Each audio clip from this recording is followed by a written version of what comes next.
4H1. 4H. 4H1. If we will move it down, let's move it down before public comments, okay? And we will, because there's some discussion, and any item where there's discussion or any questions, then we pull it from the consent and vote on that separately. Are we okay with that? Is there a motion then to do so, to approve the consent agenda, moving 4H1 down before public comments? Mr. President, I move approval. Second. Roll call vote, Ms. Robinson. Mr. Henderson? Yes. Mrs. Cleary? Yes. Dr. Ashton? Yes. Pastor Lewis? Yes. Mrs. Schrader? Yes. Mrs. Holland? Yes. Mr. Bowden? Yes, motion carries 7-0. Now we have, let's just call it 4H1 right before public comments. And it's the spring break for, it's the Out-of-state travel request for spring break? travel request for DH Band and Orchestra to Orlando, spring break 2022. Mr. President, every 4 years, the band orchestra group, Give me 1 second. yes, sir. Do you move approval? Oh, excuse me. I move approval. Second. Now Question? let's discuss. Now we can discuss. My apologies, Mr. No President. problem. Every 4 years, the band takes a trip to Florida. They do fundraising for that trip, and they do that fundraising over a period of 4 years. This coming year is unusual. First of all, I think they had to delay their trip because of COVID. I believe that they would have traveled in '21. At the same time, in '22, when this request has been made, the choral department, at the last board meeting, we approved them, 40 individuals to go to New York City. And in some cases, it's the same group of boys and girls. Some are in both groups. My question is the fundraising that will need to be done for those individuals. I heard from a couple parents regarding the extraordinary costs, especially if they had multiple children. And I would like to hear more from the band and choral directors on how they will manage that overlap. And basically so that those children that are doing fundraising and a more complete plan rather than what was just presented in a memo. And I also question if any of the other board members had any concerns brought to them about the fundraising that would need to be done, because if not, then maybe it's just a singular issue. Ms. Schrader? Yes, I also received some calls from parents that were concerned about the overlap and just wanting to make sure that children who were in both groups would be able to indeed participate in both. There was a concern regarding the choral trip, which I know we did approve, but that there may have been some new information regarding that trip that may have been different from what was originally presented to the board and the parents. So we may want to take another look at that trip as well. So I'm glad, Mr. Henderson, that you discussed bringing both trips back and discussing them both together. And certainly I think that the students should not be precluded from, shouldn't have to choose, between going from one or the other, because they're both incredible opportunities. I do think the choral trip was to Washington, D.C. instead of New York City. Oh, I'm so sorry. Yes, but still, quite an expensive undertaking, and it does involve the same group of kids. So I would like to hear, again, from both the directors so that we can either figure out which trip or whether both trips can be taken and done in a way that all of our kids are able to be taken care of. I am also concerned with the level of the level of expense and ability to serve our students that may have economic issues and the difficulty to be able to pay. We want this to be available for every student to be able to take care of it. So I would like to have them come back, both directors as well, and discuss with us their plans. I guess my question is, when you say bring it back, understanding, reading the letter, there is a timeline that they must get their application in. So will that impede, because the next board meeting is not until May 12th, and so will that impede their application process? Do we go ahead and give them permission to file the application and then come back to us with fundraising? I would just know what their logistics are. You know, I'm in favor of the trip. Okay. Yeah. I just want to know what are their logistics, what are their plans to answer the questions that Mrs. Schrader just brought up. You know, how are they going to take care of the underserved? How are they going to, you know, with the choir group, and thank you for correcting me, it is Washington DC, that, you know, how are they going to decide which 40 students are going out of a group of sometimes 80 to 90 students? So there just seems to be, there's some parents that are very, I guess they would say that they're getting mixed messages.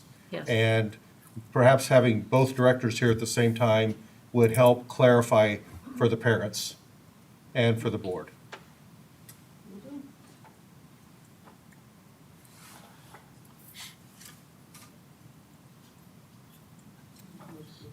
So to reaffirm that, we can still approve this, we just want to ask them to come back and talk about it, Right. correct? When we vote on this, we are still going to vote, we can still vote to approve it, Mr. President? Yeah. Okay? Just checking. All right. Are there any other questions? Mr. Anderson? No, I call the Schrader? question. Nope. Okay, so, we do have a motion in a second to approve the, field trip, out-of-school field trip to, on spring break of 2022 to Orlando, Florida, for the band and the orchestra. There is the understanding that we will bring it back at the next board meeting to discuss the logistics. Is that correct? To have both directors present? Yes, that's what I would request if the board is in approval. Okay, with that understanding, roll call vote. Ms. Robinson? Dr. Ashley? Yes. Mrs. Collins? Yes. Mrs. Carey? Yes. Mr. Henderson? Yes, Mrs. Schrader? Yes. Pastor Miller? Yes. Mr. Bowers? Yes, motion carries 7-0. Next, we have public comments. Brooks?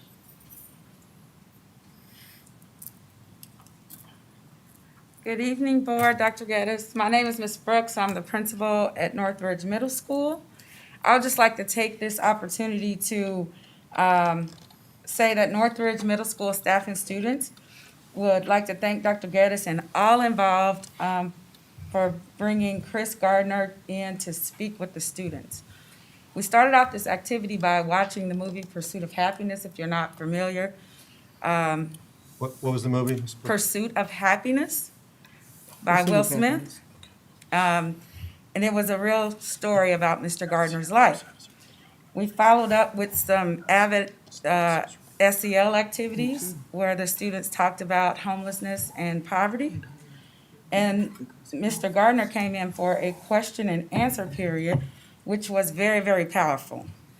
Mr. Gardner made several connections with the students, and they inquired about his life now and where his kid is. And one of the students noted to Mr. Gardner, he said, "I know you grew up without a father, and I don't have a father." He said, "How did you get beyond that?" And Mr. Gardner's answer was so powerful that most of my staff, students, we were in tears. I mean, it was a very powerful moment. So I know it had a major impact on my staff. And I just hope that we have more opportunities like this to offer our students real life experiences and to talk with people who have been through and made their way out. So we just need more of those opportunities to show kids that it can happen and it can happen for anybody. So I just want to thank you again. Ms. Brooks, Yes. what was his answer? He said that he took that his father not being there and made a promise to himself when he was 5 years old that he would always be there for his kids. And he said it motivated him because even though in the movie you saw that his son was 5 years old, his son was actually 14 months. And they were living in the, in the station. It was just so powerful.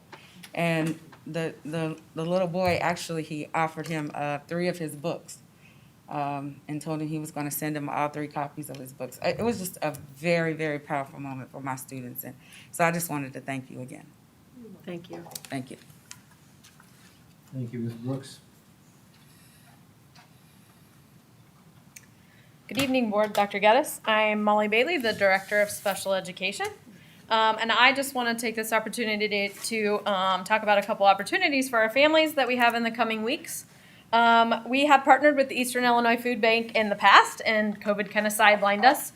So on Saturday, May 8th, in the Southview parking lot, we'll do a drive-through food mobile. And then again on Saturday, June 12th. From 9:30 to 10:30, and this event will be a little bit different than in the past because it will be a drive-through event, so no one has to get out of their cars or anything like that. So that's coming up. And then on May 24th, which is an asynchronous day, and the DHS parking lot, we will have the Carl Mobile Health Clinic. And that will be all day from 9 a.m. to 4 p.m. And they will be offering our students a chance to get their physicals, immunizations, sports physicals, or even be seen for some acute treatment. They are asking, it is a walk-up clinic, but we are going to try to schedule kids. That way we don't have long lines and we can try to social distance. So if you'd like an appointment, if you want to go ahead and get your shots, your immunizations, and your physicals for next school year, or some of those kiddos that still need to get that done for this school year, you can call your school and ask for the nurse, or call my office, and we will get you scheduled on May 24th.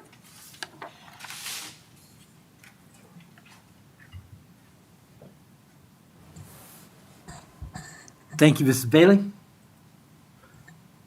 Are there any other public comments?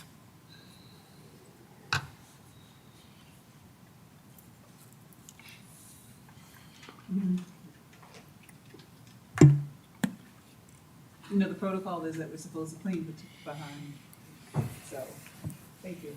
I'll be your cleaner. You can go to work in Washington. You're doing Which is- really well. I think that was passed. If there are no other public comments, we will go to item number 6. And in 6A, you will see the election results for the Board of Education on the April 6th election. And you will see certificates of election for each of the 4 elected board members. If you will skip down to 6B, now that you've seen those results from the Vermilion County Clerk, here's what we have. The Vermilion County Clerk has canvassed the April 6, 2021 consolidated election and declared the winners. From the completed abstract of votes transmitted to the board secretary, the board finds the following persons were elected to 4-year terms as members of the Board of Education of Danville School District 118. They are, and those who were elected, if you will go up front. Nope, stay here. Well, you should read that first, and then we have a motion to accept the canvas, and then. Okay. They are Dr. Randall Ashton, Mrs. Darlene Howren, Mr. Lon Henderson, and Mrs. Shannon Schrader. May I have a motion to accept the canvass of the election? So moved. Second. All right. Can we vote on this? I don't, yeah. Yes. Yes. So we have a roll call vote. Ms. Robinson, Ms. Terry, Yes. Mrs. Schreider, Yes. Dr. Ashley, Yeah. Pastor Miller, Yes. And now, Ms. Collins, Yes. Mr. Henderson, Yes. Mr. Bubba, Yes. Motion carries 7-0. All right. now, No. would the three newly elected board members please come down to the front for Circuit Judge Charles Hall? Four. Four members to Circuit Judge Charles Hall to administer the office, the oath of office to you. Can we bring our cheat sheets? Yep, Please bring your sheet. This is the best idea you guys ever came up with. That's the longest oath I've ever seen. The longest. Come up here. There. Lauren, he wants to come over there. You got on your mask. You're gonna make it less than 15 minutes.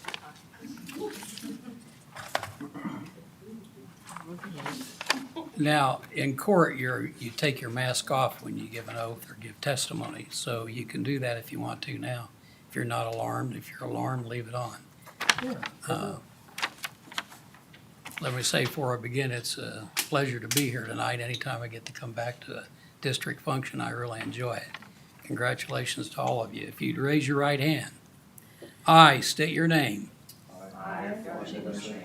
Do solemnly swear Do solemnly swear that I will faithfully discharge the duties of the office faithfully discharge the duties of the office of member of the Board of Education of member of the Board of Education of Danville School District 118 of Danville School District 118 in accordance with the Constitution of the United States, in accordance with the Constitution of the United States, the Constitution of the State of Illinois, the Constitution of the State of Illinois, and the laws of the State of Illinois, and the laws of the State of Illinois, to the best of my ability. to the best of my ability. I further swear I further swear I shall respect taxpayer interests I shall respect taxpayer interests by serving as a faithful protector of the school district assets. by serving as a faithful protector of the school district's assets. I shall encourage and respect I shall encourage and respect the free expression of opinion the free expression of opinion by my fellow board members and others by my fellow board members and others who seek a hearing before the board who seek a hearing before the board while respecting the privacy of students and employees. while respecting the privacy of students and employees. I shall recognize that a board member I shall recognize that a board member has no legal authority as an individual, has no legal authority as an individual, and that decisions can be made only and that decisions can be made only by a majority vote at a public board meeting. by a majority vote at a public board meeting. I shall abide by majority decisions of the board I shall abide by majority decisions of the board while retaining the right to seek changes while retaining the right to seek changes in such decisions through ethical and constructive channels. in such decisions through ethical and constructive channels. As part of the Board of Education, As part of the Board of Education, I shall accept the responsibility for my role I shall accept the responsibility for my role in the equitable and quality education in the equitable and quality education of every student in the school district. of every student in the school district. I shall foster with the board I shall foster with the board extensive participation of the community, extensive participation of the community, formulate goals, formulate goals, define outcomes, find outcomes, and set the course for Danville School District 118. and set the course for Danville School District 118. I shall assist in establishing a structure I shall assist in establishing a structure and an environment designed to ensure and an environment designed to ensure all students have the opportunity all students have the opportunity to attain their maximum potential to attain their maximum potential through a sound organizational framework. through a sound organizational framework. I shall strive to ensure I shall strive to ensure a continuous assessment of student achievement a continuous assessment of student achievement and all conditions affecting the education of our children. and and all conditions affecting the education of our children in compliance with state law. in compliance with state law. I shall serve as education's key advocate I shall serve as education's key advocate on behalf of students in our community's school on behalf of students in our community schools to advance the vision for Danville School District 118. to advance the vision for Danville School District 118. I shall strive to work together I shall strive to work together with the district superintendent with the district superintendent to lead the school district to lead the school district toward fulfilling the vision of the board has created, toward fulfilling the vision the board has created, fostering excellence fostering excellence for every student for every student in the areas of academic skills, in the areas of academic skills, knowledge, knowledge, citizenship, citizenship, and personal development. and personal development. Congratulations again. Thank you. I think there's certificates for you to sign, maybe over there. I think their locations, their certificates are there, right? Good luck. Thank you so much. Wow, it's hard work. Congratulations. Thank you, Judge Hall. Thanks, Your Honor. I didn't sign it in front of you. And so the certificates are in each of your spaces, if you could sign those, the official oath of office. Yes. And return them to the commission. Get you to sign them before you do them. And thank you for the big print.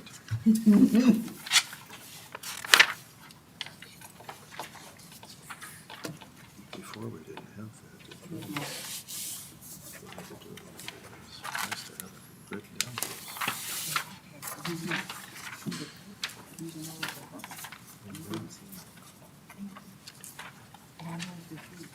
I already gave it to me.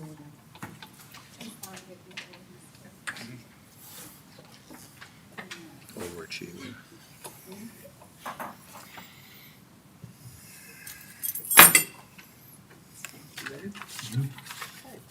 We have a new Board of Education and new officers must now be elected. It is my privilege to conduct the election for president of this board. It has been the tradition of District 118 to elect officers of the Board of Education in two-year terms. Officers elected this evening will serve until the next election in April 2023.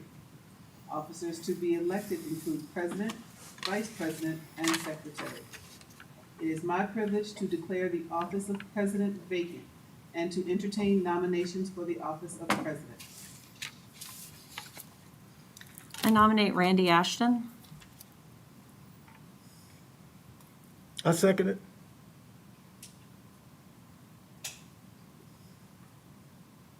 It has been, are there any other? It has been moved and seconded that Randall Ashton be elected to the office of President of the Board of Education. Is there any discussion? Are there any other nominations for president? If there are no other nominations, I declare nominations for the office of president closed. Roll call vote? Mrs. Schreider, Yes. Dr. Ashton. Oh, Dr. Ashton. Yes. Mr. Henderson, Yes. Mrs. Allen, Yes. Pastor Miller, Yes. Mrs. Carey, Yes. Mr. Dobbs. Yes. Congratulations, President, and I will turn the meeting over to you. Thank you.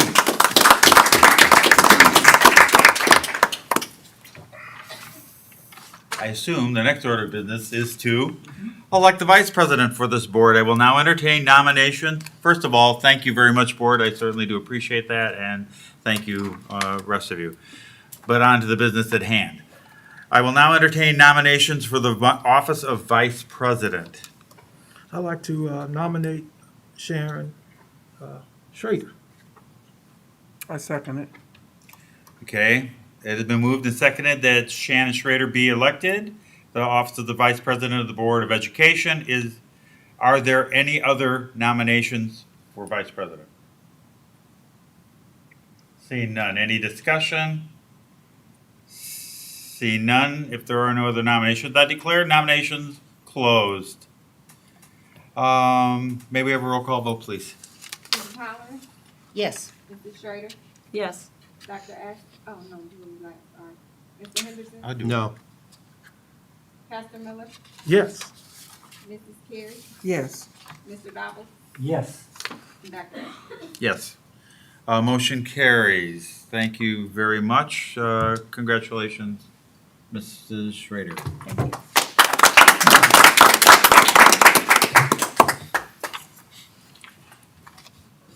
Anything you'd like to say? I'm looking forward to a great couple of years. Thank you very much. Okay, thank you. Now we move on to the Office of Secretary. I move that are we ready for that? Yeah. I move that Lakeisha Robinson be selected as our board secretary. Second. I have a motion and a second. Any other nominations that we have before us? See none, and any discussion? I think we should approve her. Okay, that's my discussion. May we have a roll call vote, please? Pastor Miller, Yes. Mrs. Schrader, Yes. Mr. Henderson, Yes. Mrs. Carey, Yes. Mrs. Holland, Yes. Mr. Dobbins, Yes. and Dr. Ashton. Yes. Passes 7-0. Congratulations, Secretary.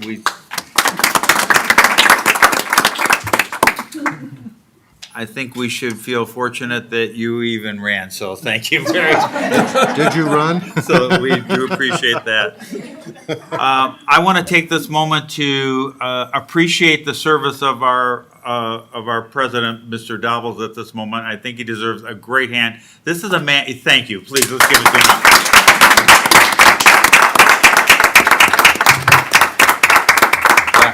Here, I really, yeah,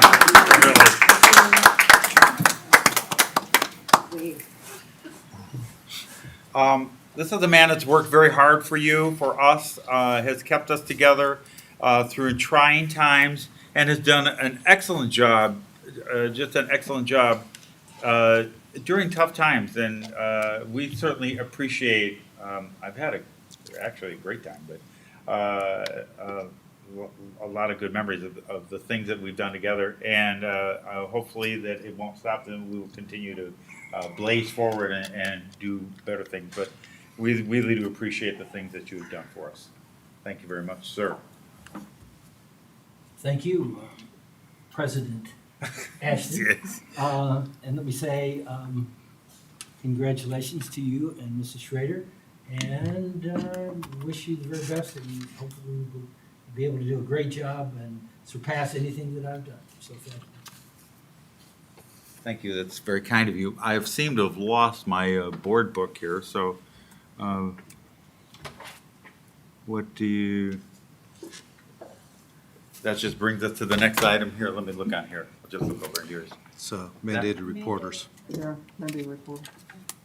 Yep, brings us to item number 8, the board mandated reporters for abused and neglected Child Report Act. Thanks. It's the next one. Oh, no, I'm sorry. We gotta do the calendar first. Oh, that's Number right. 7, the calendar. Number 7? The recommendation to approve the Oh, calendar. number 7. So I skipped ahead. That's why I need this. You might want to think twice now about me. Number 7, board meeting calendar. I move approval, Mr. President. Second. Yeah, that'd be fine. Thanks. I need my book. Number 7. Okay, do we have a motion and a second? Yes, we do. Okay, any discussion or questions? See none, and I think we can do this by voice vote. All in favor of the motion, please say aye. Aye. All opposed, same sign. Thank you, motion carries 7-0. That now brings us to 8, mandated reporters for abused and neglected Child Report Act. And who is responsible for this? So, as board as board members, we need you to acknowledge that you are mandated reporters under DCFS, and so we need you to sign and acknowledge as such.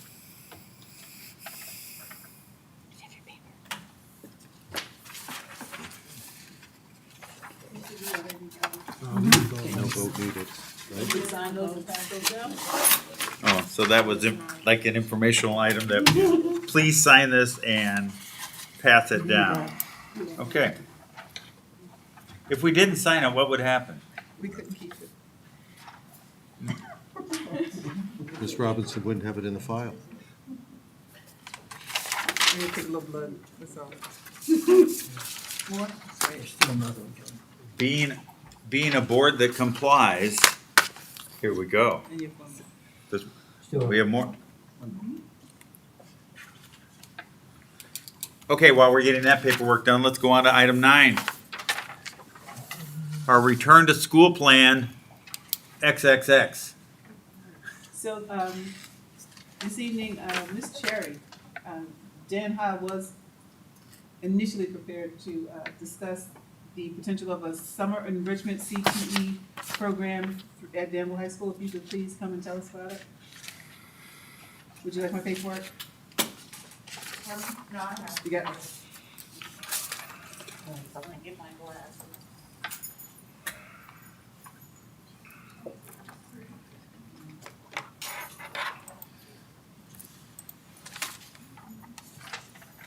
Oh, I'm sorry.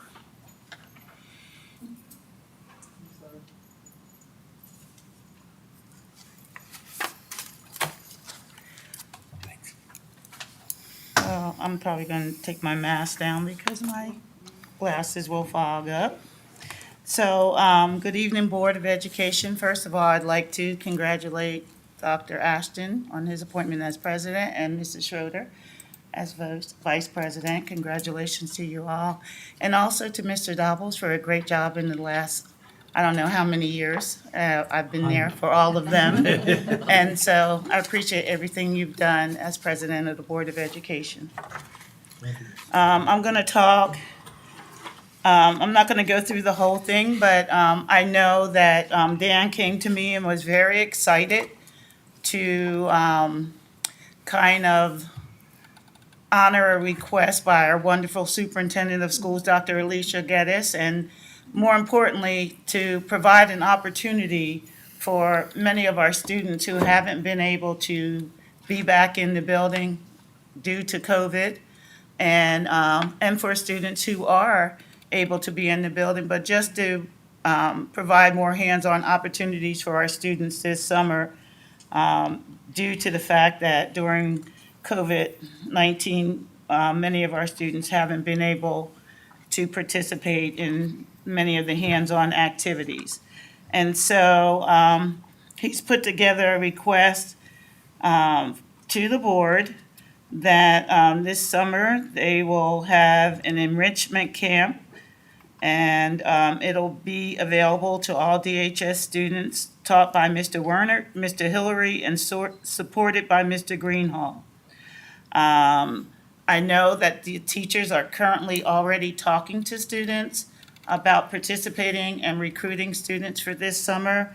Obviously, some of the things that they want to involve the students are in welding and woods, geocon, and pathways. If you look on the second page, the 5 Ws, what will students be doing?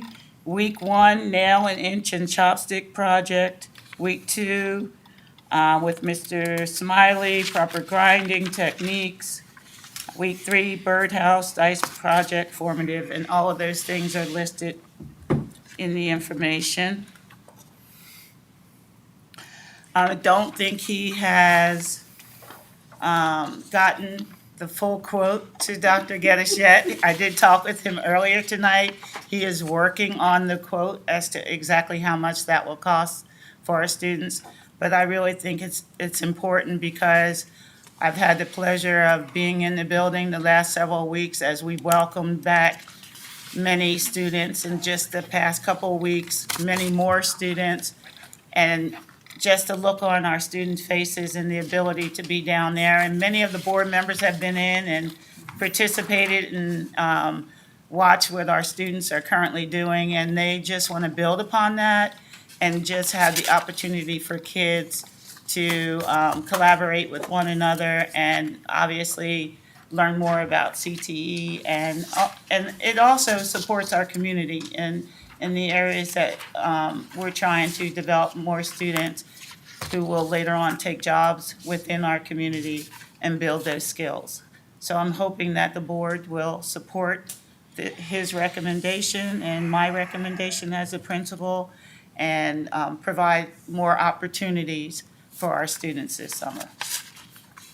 Mr. President, I move approval of this presentation or Second. opportunity. Thank you. Do I have a second?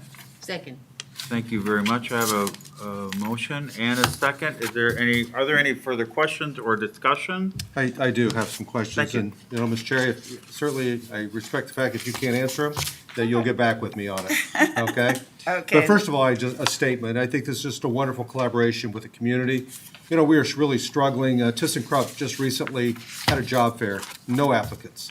And, I mean, we need to make certain that our boys and girls are prepared to take these jobs, and I think this is just one step for that. But I do have a question on the finance, and I guess I'll just divert this to Dr. Geddes. When we talk about the costs that would be involved, would this money be able to come from the CARES grant, Dr. Geddes? Well, actually, I wanted to thank Mr. Howard. In one of my tours, and I know you guys saw that on Twitter at Dr. Geddes, because you follow me, right?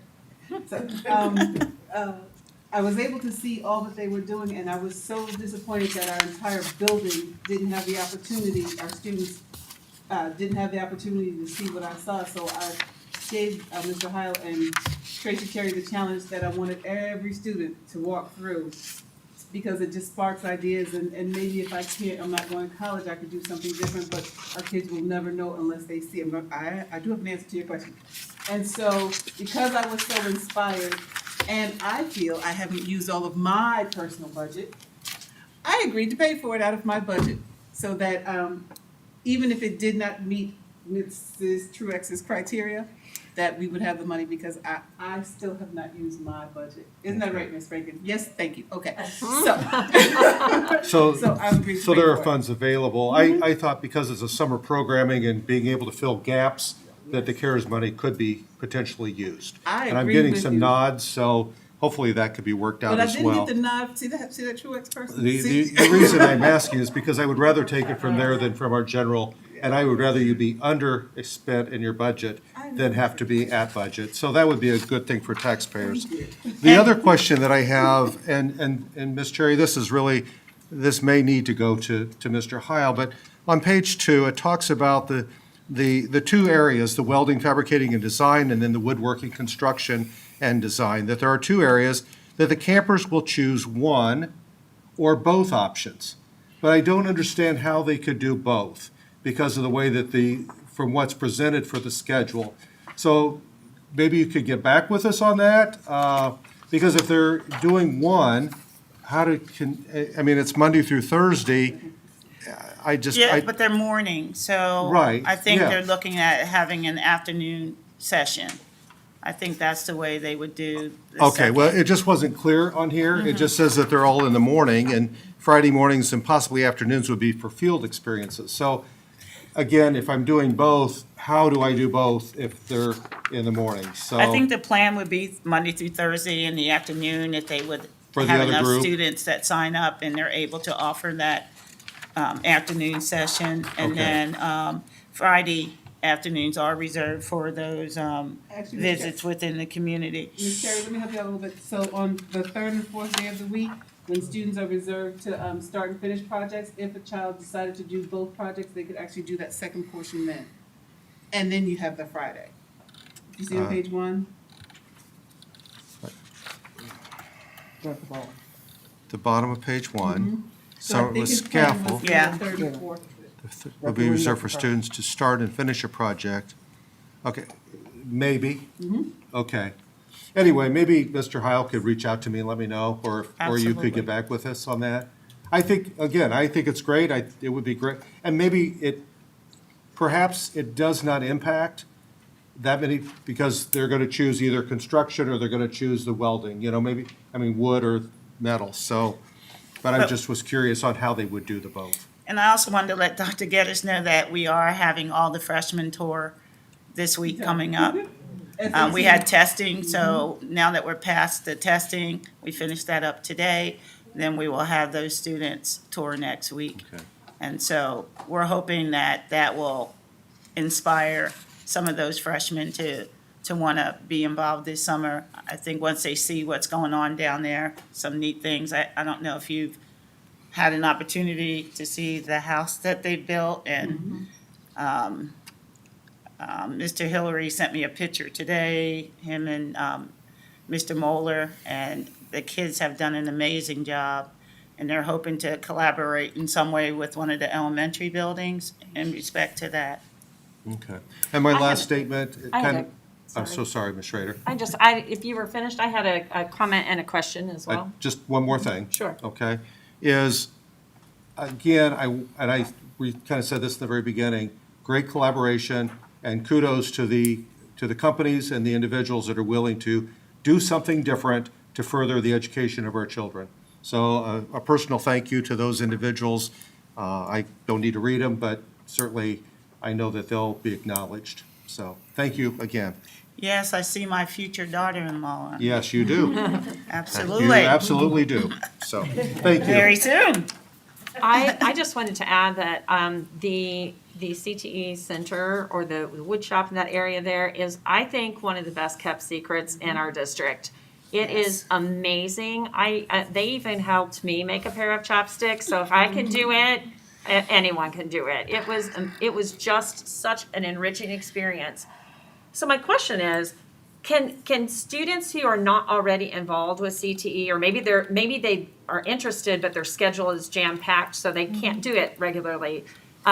If I was a choir and band student but was kind of interested, could I take this over the summer? Yes, absolutely. That Every is student. awesome. Absolutely. Everyone just, I hope we are packed and just filled to the point of being bursting at the seams. It's such an incredible experience. Thank you Yes. for offering this. Absolutely.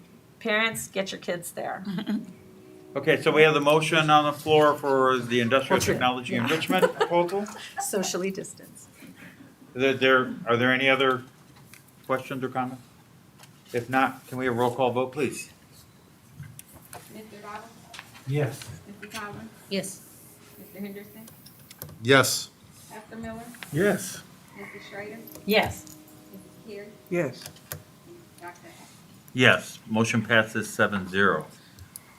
Thank you. That brings us to Thank you. number 10, IESA dues. And so we're just asking to continue our membership with IESA for Northbridge. The fees are $960 for the activities that we have. We're asking your approval. Move to approve. Second. Have a motion and a second. Any discussion or comments? See none? Let's vote. Maybe- Yeah, go ahead. Mrs. Carey? Yes. Mrs. Schrader? Yes. Mr. Roberts? Yes. Dr. Miller? Yes. Mrs. Howard? Yes. Mr. Henderson? Yes. Dr. Ashton? Yes, and how much was that again? $960. $960. Okay. Thank you. Motion passes 7-0. That brings us to number 11. So Yeah, IHSA membership, one of my favorites. for Danville High School for the new school year, and their membership, I actually do not have a dollar amount for it. That would be $2,000 for next school year, and it will be reduced after, according to Mr. Bases, they needed to recoup some funding from revenues lost this year due to COVID. And so next year it is $2,000 flat, and then the following year, he anticipates a cost reduction. Do you know what it was last year? Pre-pandemic. It wasn't $2,000, I know that, Yeah. but I can get that for you. if you Thank want. you. Appreciate that. Waiting. We have a motion? Did we make a motion yet to approve it? Move approval. Second. I'm not making it. Oh, any comments?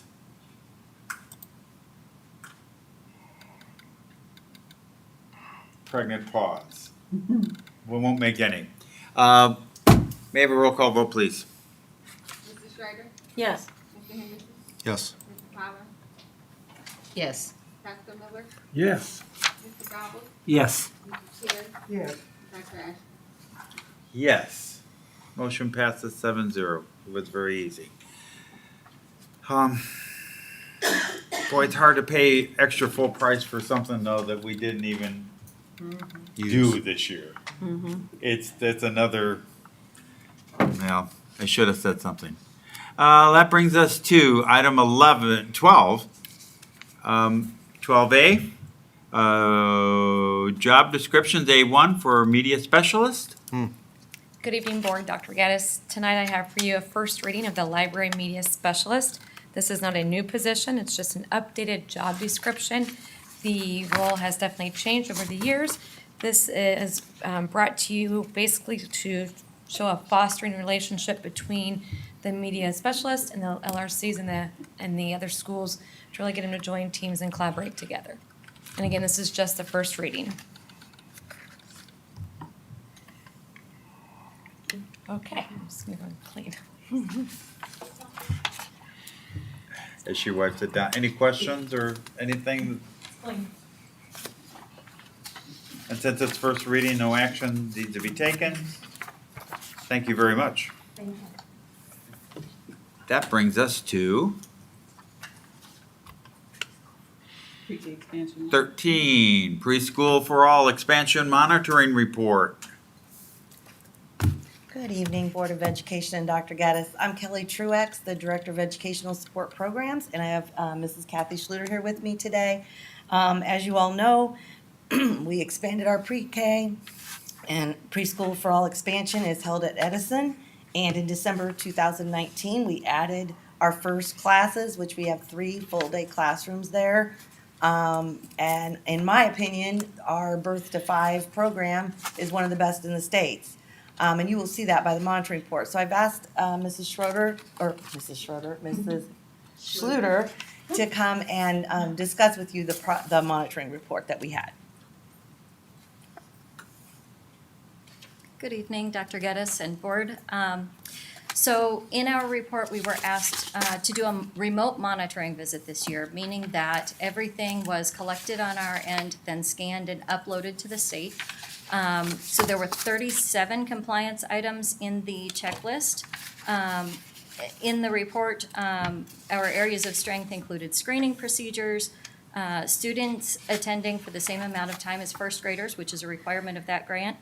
The curriculum that we're using meets the requirements. We have a strong collaboration with members of the early childhood community and family engagement via goal setting and participation in parent advisory council and other activities within the building. Of course, all were done remotely this year. Areas found to be in need of improvement. We were serving students breakfast and lunch, or was serving breakfast or lunch at school and sending the other meal home with them in their backpacks. At that time, we were not serving snack or sending it home. We've corrected that.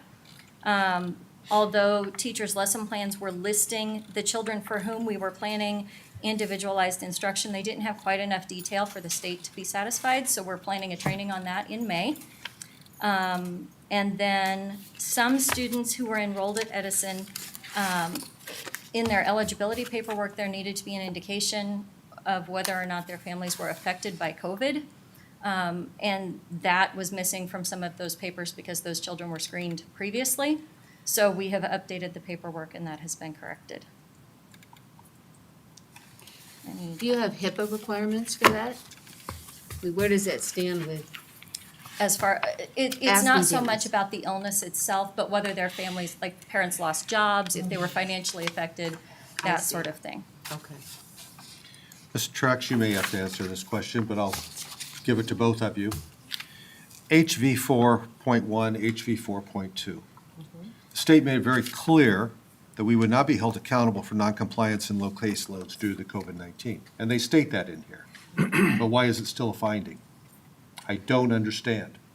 I mean, why would they list it as a finding and then contradict themselves? Do you Well- have an answer for that? I do not have an answer Okay, for that. thank you. I can find Nope, out for that's you. good enough answer. Thank you. I But, just wanted it stated. You know, the Illinois State Board will not hold us accountable because of caseloads due to COVID-19. But at the yet- same time, they're going to consider that a finding against a school district. And the I just finding- see some absurdity to that. And the finding was based on, like Mrs. Schluter said, if the families had lost their jobs or something like that. right. So that was what the finding was. But we had, I think she told you many, how many, 37? Yep. 37 indicators, and we had that small amount of Yeah, this is a problems. wonderful It report. is wonderful. I'm very pleased about that. It just kind of, being a preschool person and being in charge of that program, to see that, we had 73% of our caseload capacity, and we needed to be at 80%, and then to make it a finding. It just doesn't make sense to me. Well, that's why we value the pre-K employees, because That's they, absolutely right. you are, 100% what they are put through with the monitoring report. People come into their classrooms, and obviously this time it was virtual, but they have this checklist with everything that they have to follow, and their lesson plans are looked at. And so I just can't say enough good about those employees. So please pass along my congratulations for a job well done. Yes, I definitely will. Thank you. Thank you. Next, I'm staying up here, and we have our prevention initiative monitoring report. That was done this year, and I have Brandy Kaiser with me, and she is our PI coordinator. And then I have Adrienne Littlepage, and she is our newest home visitor, right? You are the newest one. We expanded this program quite a bit in the last 3 years since I've come into this position. We started with one home visitor, right? Two home visitors. One McVee and one PI. And now we have 5 home visitors. We have Brandy, who is one of our coordinators. We have 2 central intake workers and a bookkeeper half-time. So we have really expanded this program, and Brandy's here to discuss with you our PI monitoring report, which also went very well. Good evening, Board and Dr. Geddes. Yes, so going into our monitoring this year was a little nerve-wracking because of COVID. We usually get monitored about every 2 years, and I think it had been about 3. But this is the first time we were monitored with the increase in our staff. So, and then when they came in, they just randomly chose which parent educators were going to have their files pulled, and they chose our 2 newest ones.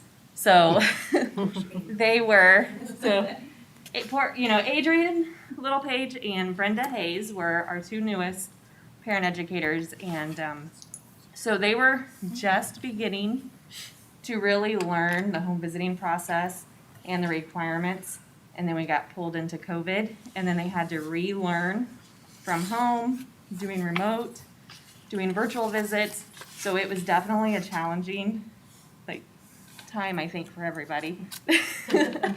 So when we went in and got our results back, our monitor was very pleased actually with our program. What we kind of took from that, we had 49 compliance items that they were looking at, and we met 41 of those. So for me, I felt like that was really exceptional, especially given that the 2 staff members chosen by the monitoring agency were our 2 newest ones. So when I was looking through the monitoring report, I definitely agree with Mr. Henderson. When it comes to our case capacity, we got dinged for that too. And I think I had the same question they've told us all year they weren't going to hold that against us on our case capacity. And then when we got our monitoring report, it was checked and we have to do a quality assessment on that. But in the same sense, I am very positive that honestly, even with that, I think our capacity numbers are honestly at probably one of the highest we've had, even pre-COVID, for our Birth to 3 program. And I think that's because the virtual is actually helping a little bit in regards to that. We have a lot of families that kind of move back and forth, kind of go to Chicago for family, come back. And we've been able to actually still continue our visits with them virtually, even though they're in Chicago with their family, we're able to still connect with them. Some of the things that we are struggling with is because school was not in session, our families were kind of trying to navigate not only our home visits, but also remote learning with their students. So that kind of struggled a little bit with us meeting like some of those visit frequencies and a little bit of some families just not being able to continue with our program. But some of them has just been put on hold and just said when the kids go back in school, they would be interested in coming back. So that's a good positive thing. So some of the strengths that I took from our monitoring is all of our files had our parent interviews completed and in the files. All files reviewed for referrals were found to have at least one documented resource connection for each family. So one of our jobs is to really connect our families to resource connections and community supports. And we've been doing that, and we've been doing virtual groups and actually having community members come in and join us on those groups. We even had a dentist come in and actually talk about dental care. And that we had maybe 12 families that joined on that. So we've been bringing in community members to kind of talk about those topics that we want our families to know. All files reviewed had a developmental screening in the file for the child for the fiscal year. And all of our visits had our Illinois Early Learning Guidelines documented for every parent-child activity. Some of the improvements that kind of came out that we needed to do, one was a weighted eligibility. They wanted us to put the federal poverty levels on our weighted eligibility. We've completed that. That was not something that our monitor actually was concerned about because we were not the first program being monitored right now or this year, and there was no program that had that on their weighted eligibility because we didn't know about it. So It was So- something that we did not know about, because I sat in on that one. Yeah, But we got so- some done. yeah, so that was something that we have to have a corrective action on, but she was very, she was like, we understand you're probably not gonna have it. No one that we've done monitoring on so far has had that in there. So that's been completed and fixed. And our income documentation, we have to get income. And it goes along with our family assessment and our goals. If our families have one visit completed, we have to have all three. We have to have a goal already in place. We already have to have a family assessment in place. There was no leniency with ISB on that. So 11 out of 14 files, we did have those items, but we had 3 that did not. So they kind of got closed right. I think we only had like maybe 2 visits with those files before we lost contact with the family. So we have put things in place to try to figure out how we can do that at the first visit without making the families feel overwhelmed. And then transition was the other big one. And I feel like that's kind of, we were a little confused, I think, initially with that because with COVID, preschool wasn't in session.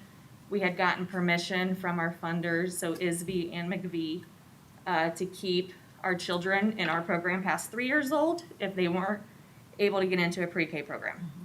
So we were super excited about that. But in the process, we didn't complete a transition plan at 30 months. So we kind of got told that even though we knew that they weren't going into preschool at 3 years old, we still needed to have that transition plan done at 30 months regardless. So that's something that we have also talked about and put in place, that regardless of if we know we're going to keep the children into our program because they can't get into pre-K right away, we will still complete a transition plan at 30 months. So, and I think that's pretty much all I have. So I have a couple questions, please. Yes. First of all, again, thank you to you and all of your staff for providing such a valuable service. You know, is 0 to 3 is very, very important, especially if they're transitioning into our preschool program. My question is regarding that 30-month transition plan. Was the concern because it wasn't there, or because we weren't looking at needed services for the children ahead of time, such as whether it be speech and language or orthopedic or whatever it might be in the area of special education? Did they indicate anything in that line, or, because to me, it's not that they're transitioning into a regular preschool program as a concern, is that they don't have a gap in services through the special ed department. So I just didn't know if they focused in on anything in their conversation there, or? No, Okay. the requirement is regardless, like every child has to have a transition plan. I think their concern basically was they were still stuck didn't on the have it. 30-month. Okay. That even though there was no gap in service, because like you said, usually the transition plan is to make sure that there's a plan. Once they're done with our services, they're going somewhere else that we know. Right. And so I think when we kind of talked to them initially, it was just like, no, you can keep them on either until they get into preschool or until the end of your fiscal year. And so I think we were thinking, well, we already know they're going to be with us until June 30th. So we weren't planning to do a transition until 6 months prior. So we And- didn't do any transitions for any of the children anyway? You just kept them in your We program, just all of the kept, children? we've kept them, yes. Okay, thank you. And then once they get into preschool, then we Yeah. have transitioned. Okay. I would like to say though, with the home visitors, just like everyone else, trying to be a home visitor virtually, that was a challenge, and they stepped up to it. And they have kept their, in their enrollment, and it's actually up, and the play groups have actually expanded Increased. with virtual. So we will continue to offer that as well as in person, because it has made, it's just been able to reach more people. Yeah. Well, So, certainly because of childcare issues or whatever, if there were other siblings that are in the family. right. But And I've heard some very positive things Yes, from and they providers. are still only allowed, you can do porch visits, is that what you're allowed to do now? Yes, we can do 15-minute porch visits outside. So with, mass social distancing, we have not been allowed to go back into the homes yet. They have told us so far, like, not until we reach stage 5? Stage 5. So, and then they're not sure if we can just automatically go back in, or if it's gonna be graduated in, so. So both programs to be monitored, during a virtual time and do so well, I'm just really proud of them. Yeah, I say. Thank you. Thank you. Thank you. A very valuable program. I'm glad you included the dentist in there. I will be looking forward to seeing the results, the fruits of your labors in the next 10 years. There'll be no cavities in Vermilion County as a result of that. I'm out of business. Thank you.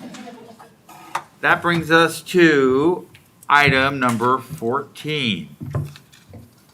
14A, Study Sync Mini Pilot at DHS. English. Yeah, I figured she would. Good evening, Board and Dr. Geddes. I would like to talk to you tonight about, I feel weird without my mask and I feel weird with it on, so bear with me a minute. It's going to take a minute. I would like to talk to you tonight about a mini pilot at DHS. Ms. Cherry's here. We've talked extensively about this, and we've talked with the department at DHS. And one thing that we know that's going to be really critical in the as we move forward with curriculum is that teachers have access to all kinds of robust, really great materials, because our kids are going to come probably even more diverse educationally than they normally are. And so having one of the suggestions, a research-based suggestion, is that you have something that you can draw from to support those students that you know is really educationally strong, so that way you can pull from it quickly and not have to create it. And so the high school English department typically creates their own materials. They've worked really hard on that, and they've done an excellent job. And they want to dig in and kind of even do a little bit more. And so what we would like to do is offer a pilot to some of the English department staff that are willing to participate and see how it works to have this resource accompany what they're already doing. So we would like tonight for you to consider that for a recommendation, and I know I can answer any questions that you have, and I'm prepared from questions that were submitted earlier. I have a question. When you say,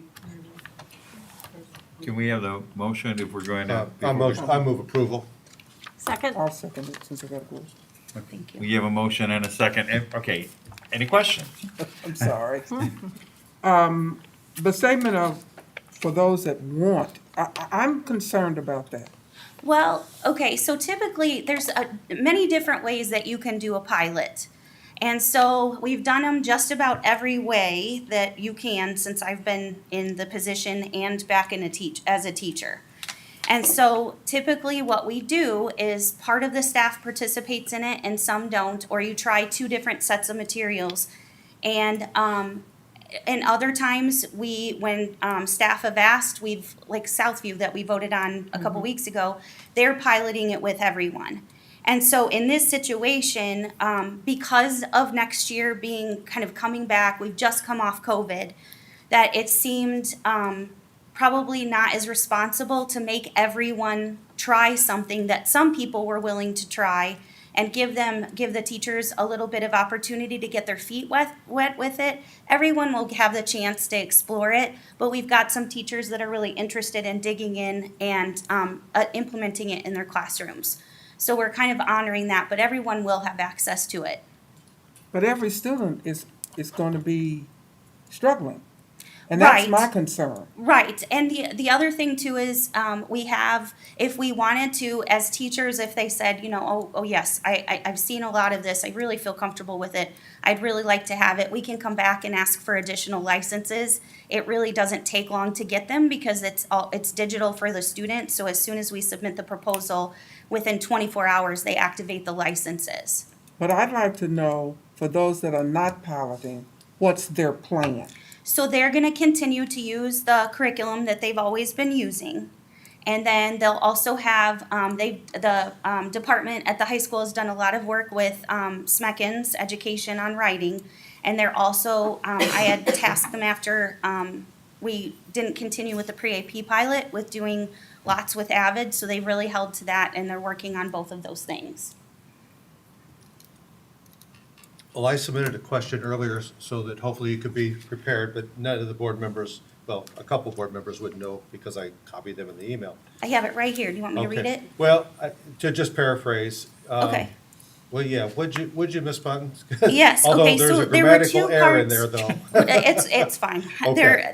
There's two parts to your question, and so Mrs. Bailey's going to help me with one of them. Perfect. And I'm going to tackle the first one. The first one you said is the purchase to be used as a supplement or as a curriculum for the different grade levels.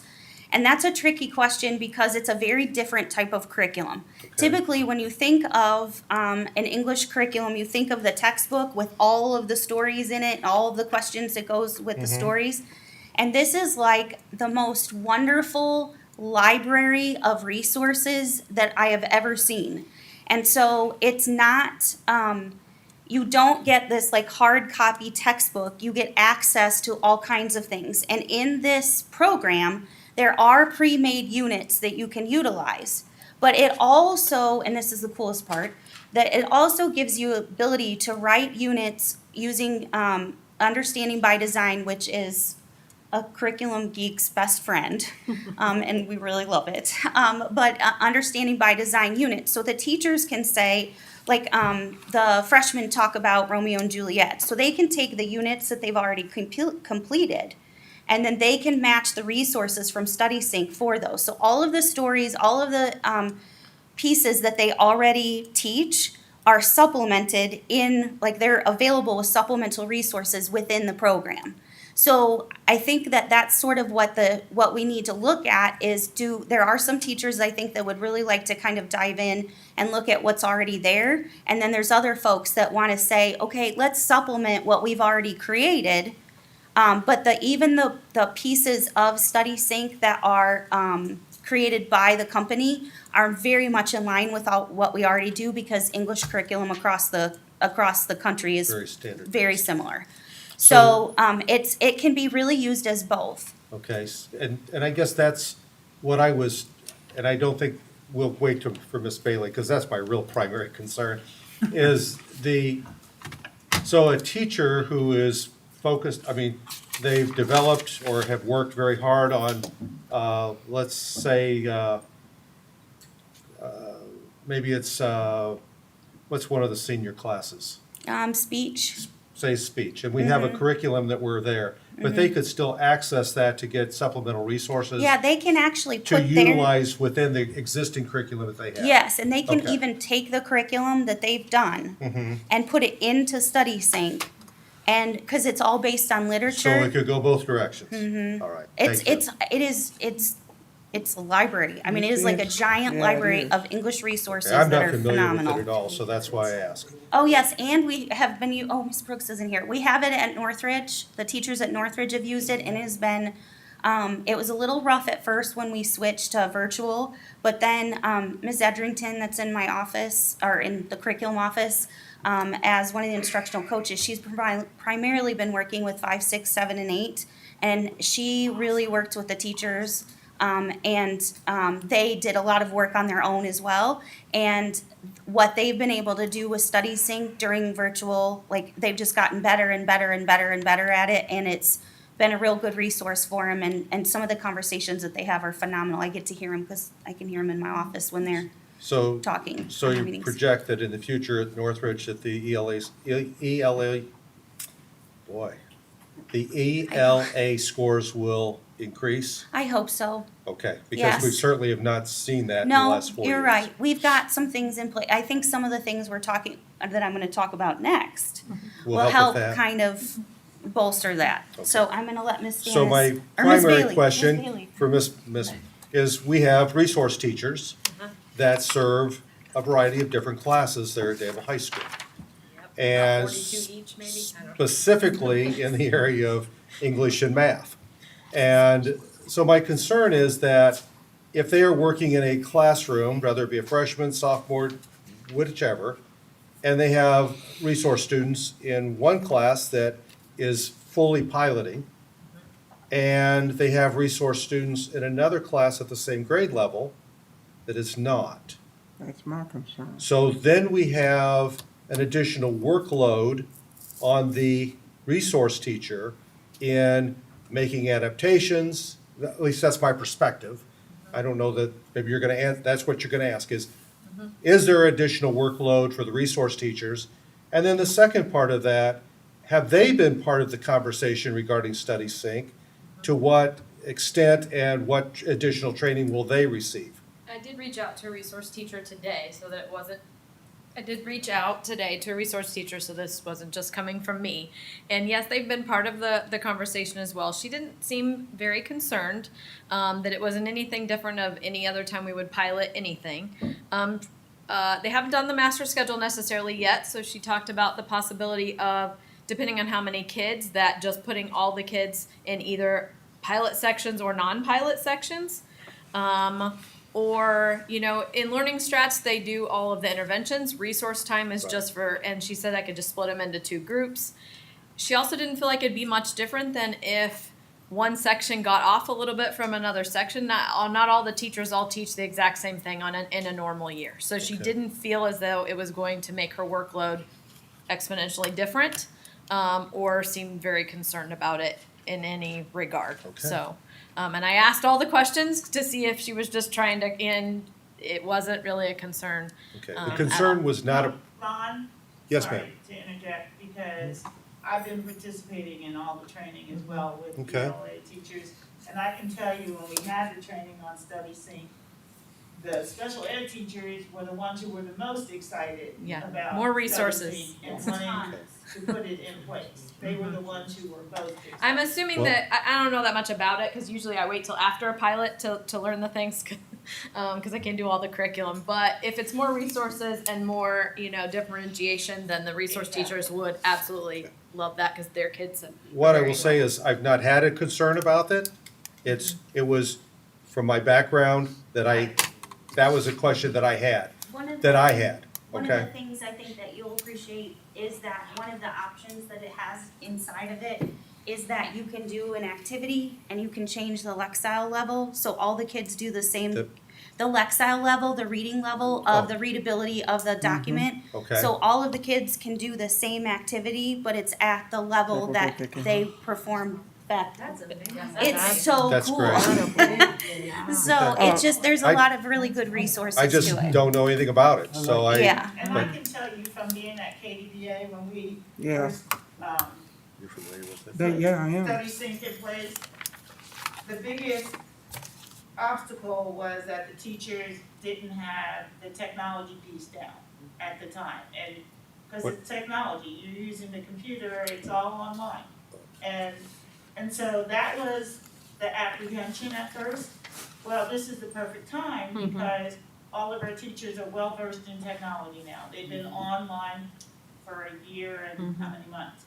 And so Study Sync just fits right in with that. And I can tell you, I talked to teachers from KDBA who were very apprehensive, did not want to do Study Sync, honestly, in the beginning, and they absolutely love it now.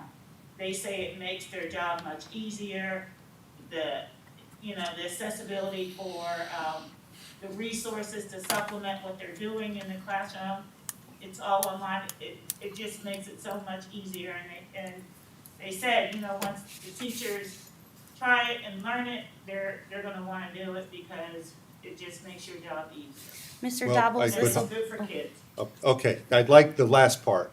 I don't want it to because it's easier for the teachers. I No. want it because it's good for kids. It's easier for the teachers because they have a multitude of resources to pull from. Right. And Mr. Dobbles, this will make you really, I think, because I know how much you like writing. They have this really neat piece in there where students can write, whatever they're writing, whatever their class project is. And then the writing, the kids all get assigned someone else's writing, but no one knows whose writing it is because it's all electronic. And they can peer review each other's writing, and then it goes back to the original student, and they can see the comments on it. It's amazing. So I thought you would really like that. So have we, what I'm hearing, and is we are not pushing this down. We are, so that we'll take volunteers from the English department for that.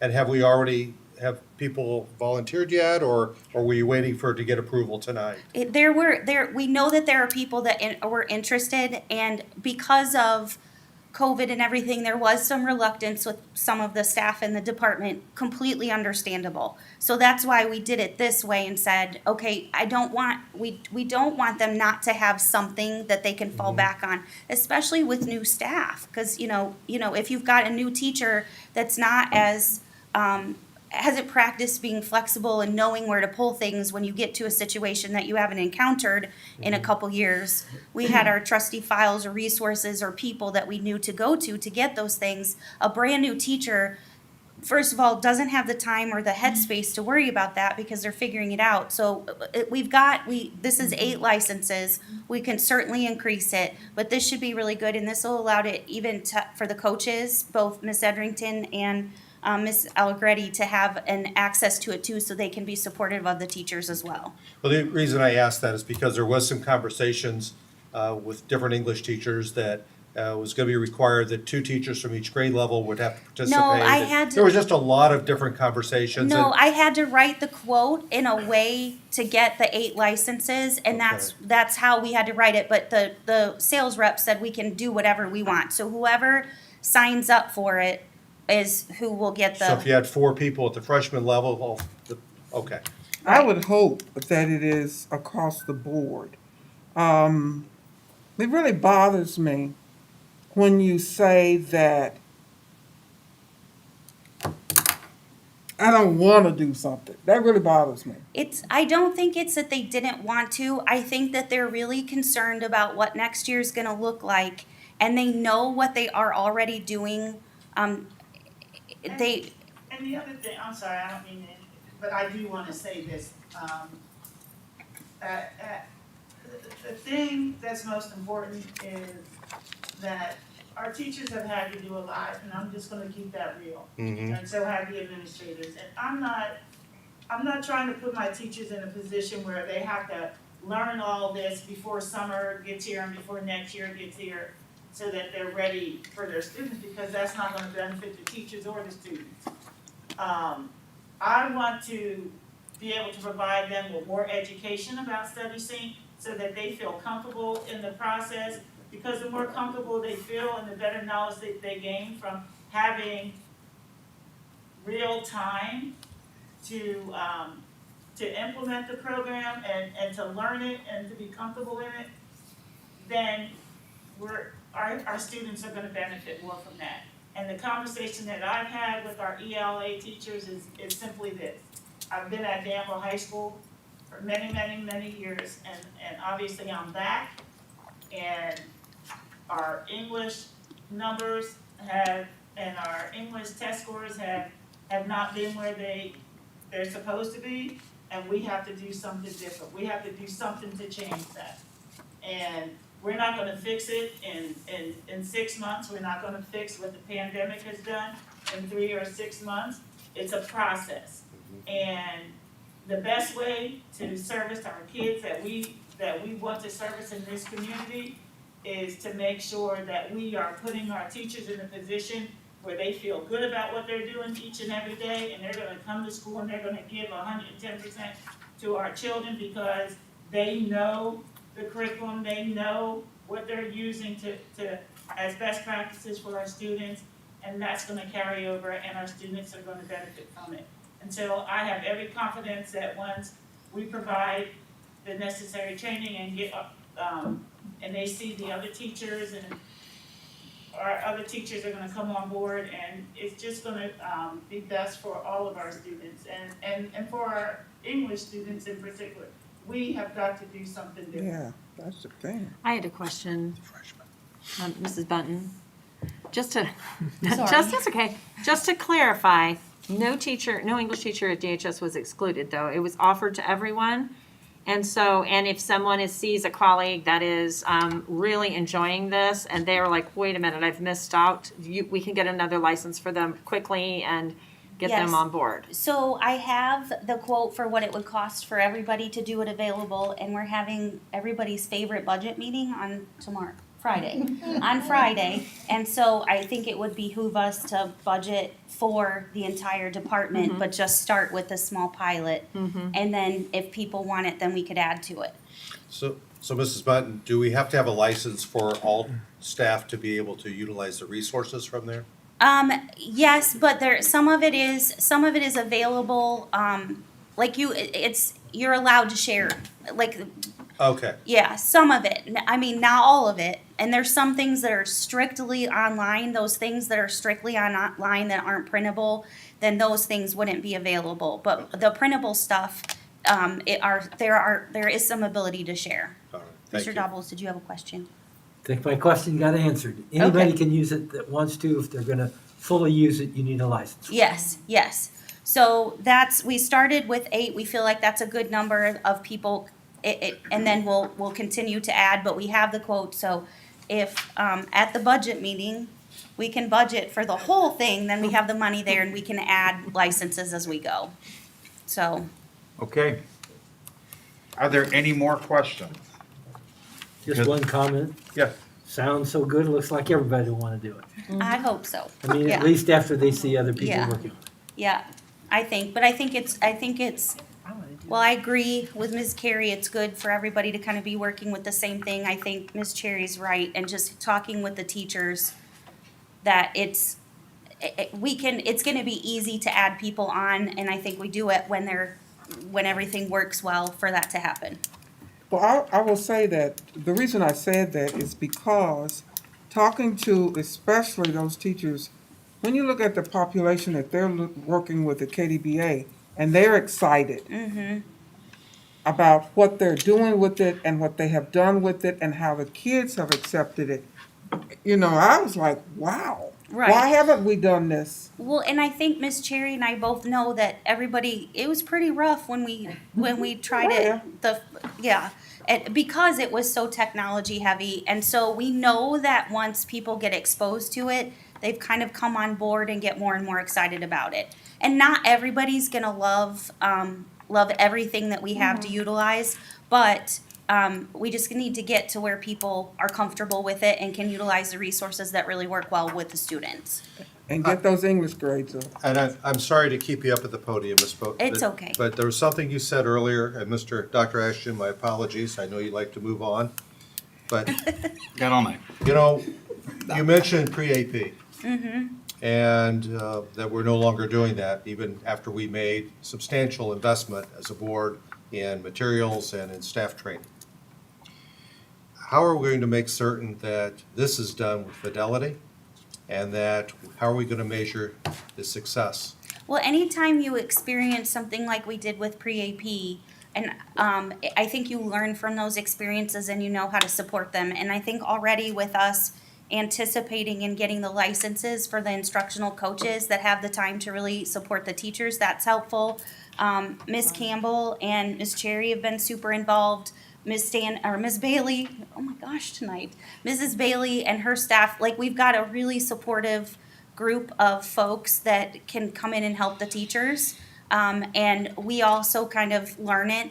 You know, I have to dig in and know these things myself. Sometimes it's just enough to be dangerous, but well enough to really talk about it. And I think that that's one of the things that we need to do. And I think letting people choose at help. first Okay, is also helpful. all right, thank you. Yeah. I'm done. I'm afraid to say anything. Any other question or comments? I have none. Okay, we have a motion and a second on the floor. May we have a roll call vote, please? Mrs. Holler? Yes. Mrs. Strader? Yes. Mr. Henderson? Yes. Dr. Miller? Yes. Mrs. Terry? Yes. Mr. Dauber? Yes. Dr. Ashton? Yes, motion carries 7-0. Thank you. Thank you. So I'm very excited about this next part, and I would like to start by saying, I don't know if you know this, but it's National Superhero Day. Yes. And so I have brought two superheroes with me tonight, and we have one superhero that made a recording to kind of talk about this if we're interested. Let's kind of wait and see if people, if you want to. She was unable to come because of a family obligation. And so I'll introduce these superheroes in a second because I know you're excited about why they're here and what we're talking about, and I'm so excited. So as I've said, I've learned lots of lessons in this job, and one of the things that we knew that's really been eating at us, and especially Julie and I that have worked together for in the curriculum office for a while, Julie Cox, our literacy coach, is that we knew that the trophies that we had before in elementary was really, our kids weren't really, it wasn't helping our kids anymore. So we went to more of a balanced literacy approach so the kids could really experience all 5 levels or all 5 areas of reading. And it gave the kids a lot of, it was very updated with what the standards were asking us to do with our students. Thank you. And so when we adopted our series, it has a phonics component in it, but it's not a really strong, it's not explicit. It's, everything is there that you need to teach phonics, but it's not explicit. And so we started, as you know, I came a couple weeks ago and asked you to do the letters, to ask you if you would do a training for the teachers. And at that time, we had 40 spots available. And I wasn't sure that we were going to get 40 people because not only were we doing it, you know, we were offering it to 40 people, but we were also asking them to do it in a much shorter amount of time than what is prescribed by the series or the course.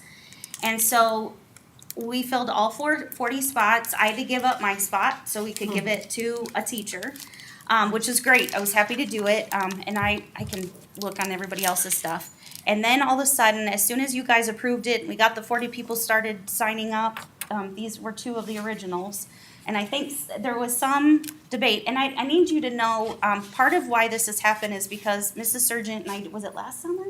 We did a lot of talking about the science of reading in this really cool Facebook. I know Facebook is really good for professional work as well, and but they have a really good Facebook feed called Science of Reading, and it's really Miss Sargent that turned me on to it, and then we found this and we kept talking about it, and then we looked into it. So anyway, as soon as we adopted it and all the 40 seats got filled up, then we started getting more phone calls. We want to do it. Then we got more phone calls. We want to do it. And then we were up to like 10 or 15. So I asked Mr. Hart if we could try to do it one more time because Mr. Henderson at one of the board meetings said, what if we have more than 40 people? So we did. So when I first originally wrote this memo, I asked for 40 licenses and 10 for pre-K, because pre-K has its own program, because the pre-K teachers were starting to ask, because they were hearing from the teachers. So since I've written the memo, we had to increase it to 50, and I had to resubmit the memo up to 50 more licenses, and as of today, 48 of those 50 spots are filled. And we are not, like, teachers are just grabbing onto it, K to 6, and special ed, everybody, it's amazing. And so I brought these two ladies so you could kind of hear their take on it, but basically we're just asking you for another 50 spots for K to 6 and another 10 spots for pre-K, and I think there's 6 folks signed up for the pre-K version of it. This is 50 over the 40. Over the 40, so we're up to 80, 90. yeah, 88 people, and I think the percentage of classroom teachers is at 75% of our classroom teachers in K to 4 have signed up to take the training and are loving it. So this is Alyssa Wright and Missy Sargent, and then I have a video from Gail Lewis if you want to see those too. It's only 2 minutes. Okay. So I'll do the video first, and then I'll let them, you guys can ask them questions, or they can. Oh, yeah. Okay. Oh, no. Yeah, rather than going back. Oh. Oh. That's not working. Okay, so Ms. Lewis just talks about her experience within the district and all the trainings that she's been through. She was a Reading First trainer. You got it? I don't know. Oh, oh look. And from the back appears another IT superhero. Which speakers would it be, Tom? Hugh.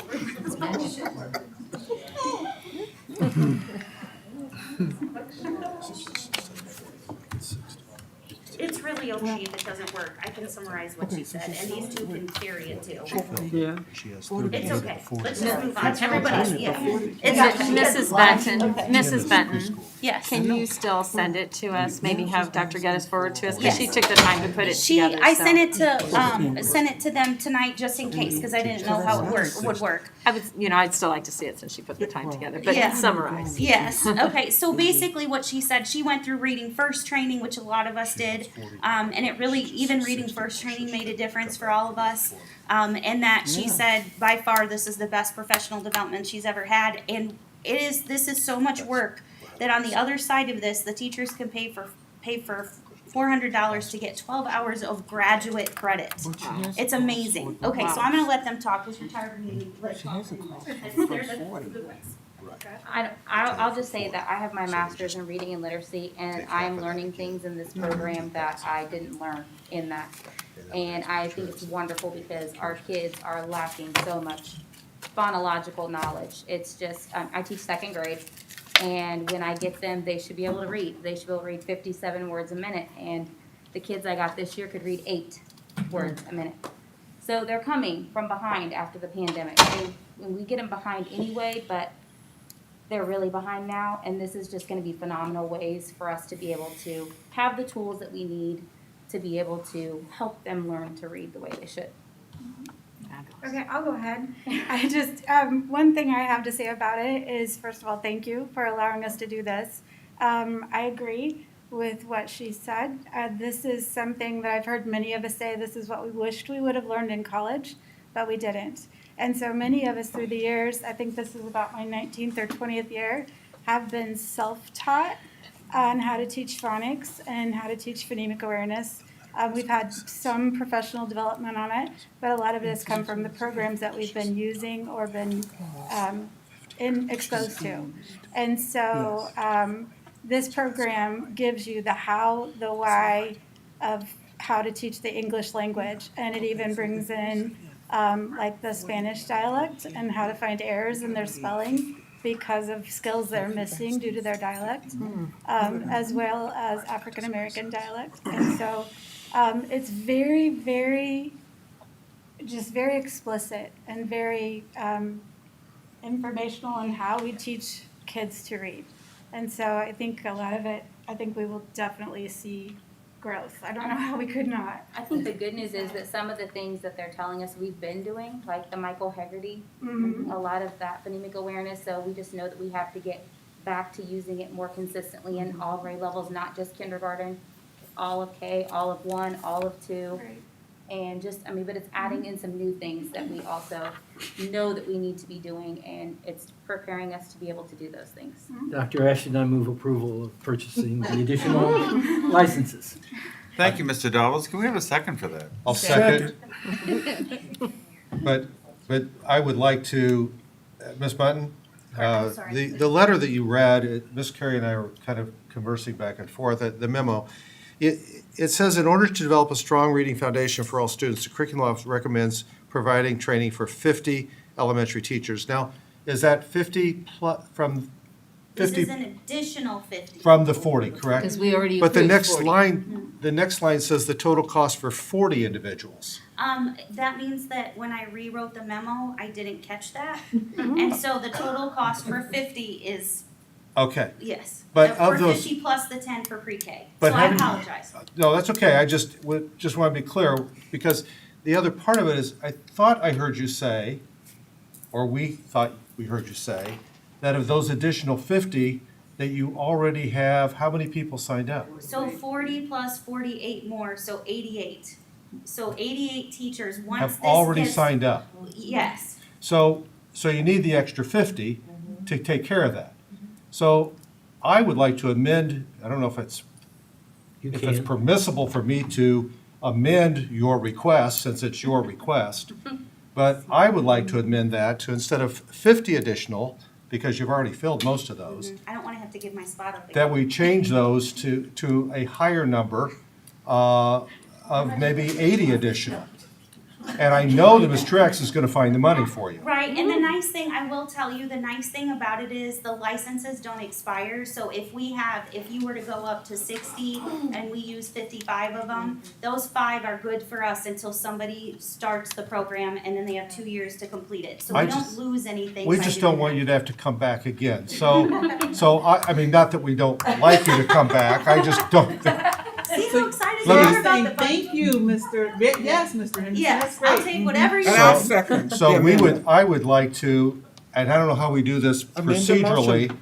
if the person that made the motion has to amend it to 80, or if I can make, I would like to amend the request to 80 additional license instead of 50 additional license, with that dollar to be figured out by somebody smarter than me. You have Okay, to the company does do you it have a for us. second for that I amendment? second the motion. Okay, so we have an amendment to the motion to make the, which we need to vote on, which it makes it 80, is that? 80 from additional instead of 50 to 80. Now, I have a question then. You don't go out and purchase 80, you will go and purchase only what you need. I mean, I think that's the directive of Mr. Henderson here is. Give you the authority. Right, and I think that's what your intent is, only what you need. That's why we don't want to have 20 licenses sitting around. Maybe 5 licenses sitting around would be okay. Yeah. But- No, I think in the way that the calls have been kind of coming in, I think that if we did like chunks of 10, like once we fill up a chunk of 10, then we could do. So it. 80 will work. Yeah. That's all I need to know. Yeah. Okay, 80 will work. Okay. Okay, any other question? Yeah, Mrs. Stanton, Mrs. Bailey, excuse me, I started it, I'm sorry. or Mrs. Button, what's the participation rate for special education teachers 13 special education staff right now. at the elementary level? And that includes speech and language pathologists or others? Okay, thank you. And Mr. our Dowell. administrators, our K through 6 administrators, and us have all, and like all of us, any director that is, and Ms. Kaczewski, have also participated in the administrator training of it, and we had a really exciting experience with that. So, Good. Okay, Mr. Davos. I'm willing to amend my original motion to include the 80, if the second agrees with that. Second agrees. Okay. so Okay, then we don't have to vote on the amendment. Then all we have is the motion, and as it agreed to be amended upon, is for 80 Additional. additional. Thank Okay, you. that's, everyone is in agreement and is aware of what the motion is. Are there any further questions? If not, may we have a roll call vote, please? Before we vote, may I say something? I'm just happy to see those two teachers up there. If they're excited about it, it's a go-go. Because I know both of them, and I know that, you know, if We they, respect them. Yep. it's good. Okay, roll call vote, please. Dr. Miller, Yes. Mr. Strider, Yes. Mr. Henderson, Yes. Mrs. Carey, Yes. Mrs. Collins, Yes. Mr. Dobbins, Yes. Dr. Ash. Yes. Motion passes 7-0. Thank you for coming. Thank you for your presentation, and good luck with the 80 licenses. Dr. Ashton, a comment, if I may? Yes, please. Mrs. Cherry, I think this was what you were talking about. It catches on, and then people build momentum and want to do it more, right? All right. Okay, that brings us to, she's gone though. I didn't mention how much the study pilot would be. When we mentioned the motion, wasn't it at $8,000? Yes. Yeah, okay, thank you. Just wanted to make sure that we're all aware of what we were spending. But they put in more money for it, because they're asking for everyone to be able to get the license. So Yeah. it's not just the 8. It was, I don't know what that means. I don't know what that was either, but we'll cover Yeah. it. Okay, item 15, intergovernmental agreement with CrossPoint. You could actually say $627 per license. You want to do them all? No. You What? were talking about the money, you didn't know, for the letters, the Yeah. additional, it's 627 per, Yeah, so Okay. somewhere around. okay, so, Additional 30. So times 30. Mhm. So Yeah. another 18,000.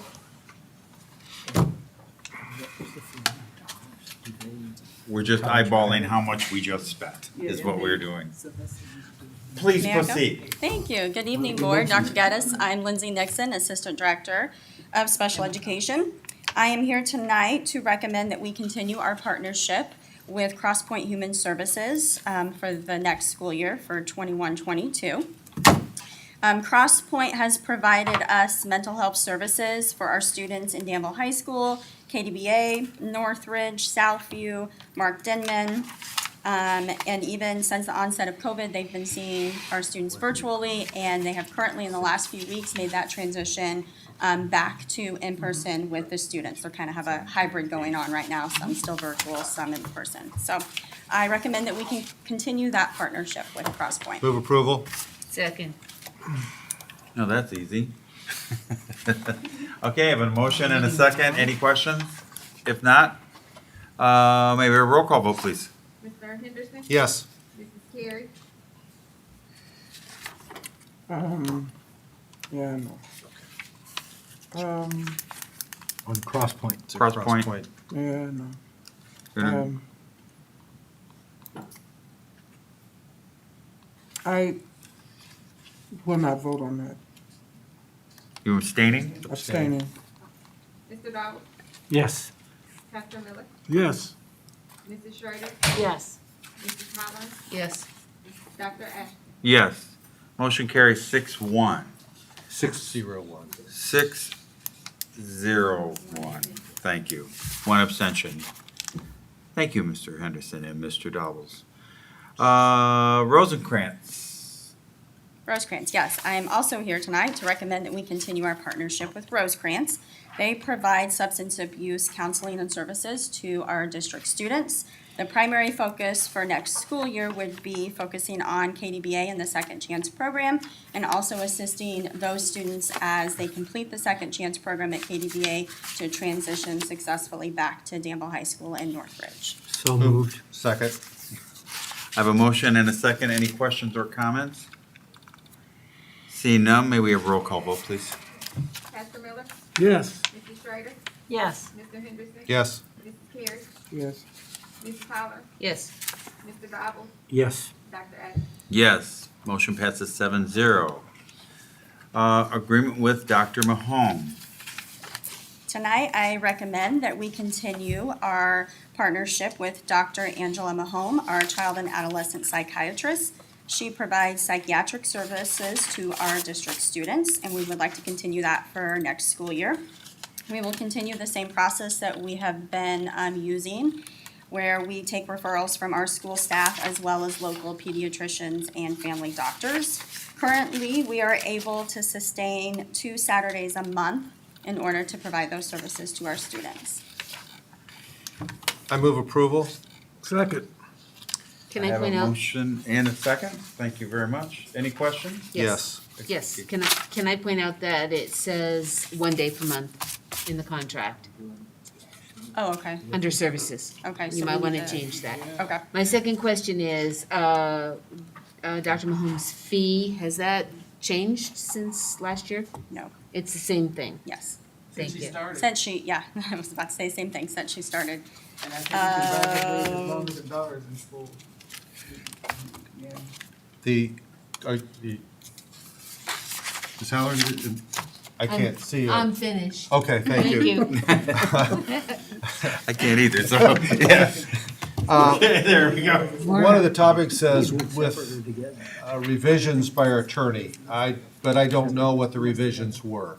Oh, that was how I saved it on my personal jump drive. We had to send it back and forth between. Oh, That was oh. I don't know, 2 years ago. It's just the way I saved it. So I knew it Okay, was so the there most wasn't any, up-to-date there's version. no changes from the previous contract. No, but I do need to make that change then, so it reflects. Probably 1 to 2 Saturdays would be more reflective of, that way it gives us a little bit of wiggle room in case Okay, we no longer have a wait list or something So like it's, that. so it's the way it's, okay, thank you. Sorry, I didn't realize it showed up that way. I apologize. Ms. Nixon, I think in the agreement that we have, you've included Dr. Mahone and Ashley. Yes. So I don't know who moved approval, but are we including Ashley in that I'm fine motion? with that, yes. I'm fine with both contracts being approved, although maybe they should be separate for, They're together, I think, in here. yeah. Yeah, I'm fine with both contracts being approved. Is Ashley's fee the same? No. If the As board last wants to year. take them together, we can take, I think Ashley's they're fee is together like, it's in listed the, in the packet, The what? 1950. in the packet, they're together. yeah, they are together. Do you want them He is the separated? doctor. Okay. Same as Yeah, before. in this. Same But as I before. wasn't clear in my motion, so Yeah. Last year. that was it. Okay. I put it as together. Do we have a second for that, too? Pastor Miller. Did you, do you want to, are you okay with the second? Didn't you second, Pastor Yes, Miller? yes. Okay, you're okay with putting everything together? Yes. Okay, just so we understand, where the two contracts are together in this motion. Yes. If anyone wants to take them out, please do so now. Wherever, hold your peace. Okay. Thank And- you. And the rate for Ashley was increased, is that correct, Dr. Geddes? Or No, is it it's the same? it's the same. It's the Per same? rate, yeah, both rates Okay, have I thought stayed I the heard same somebody since say they've that was started. increased. I thought it was the same, so.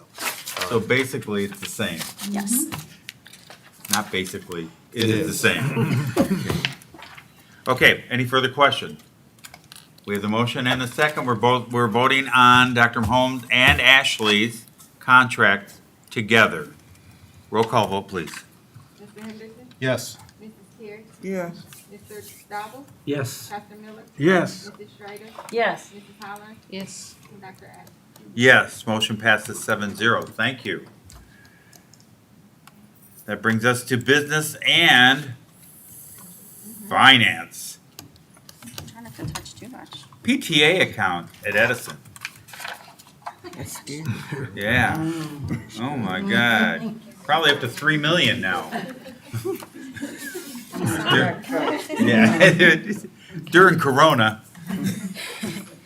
Good evening, Board. Dr. Geddes, Danville 118 family. I'm Narcissus Rankin, Director of Business and Finance. Thank you.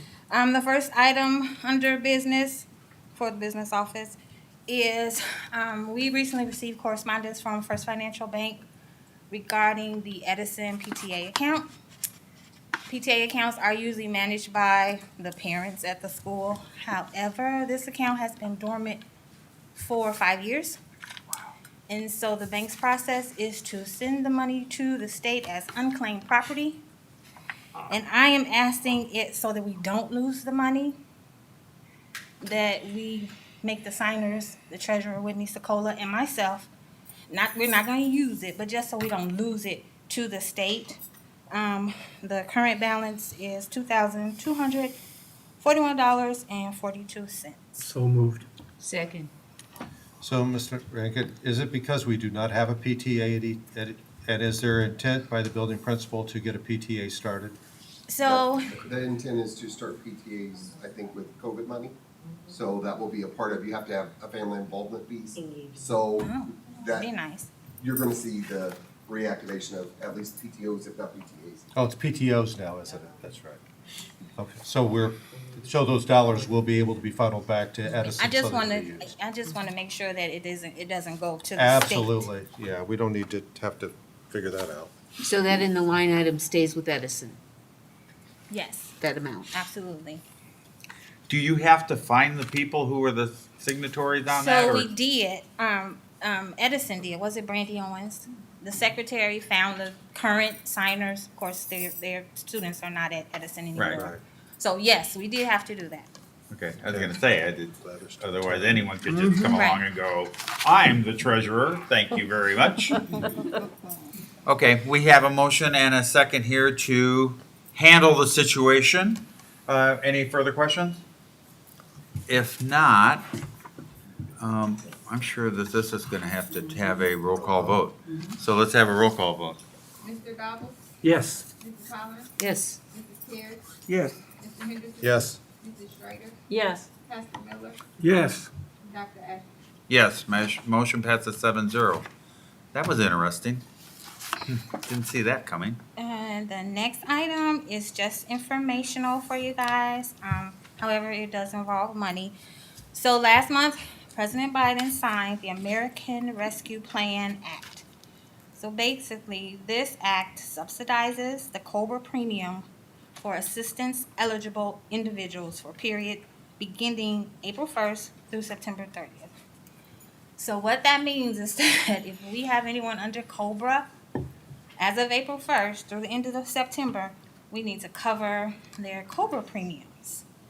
What the government is going to allow us to do is take a credit on our 941 taxes that we submit every quarter.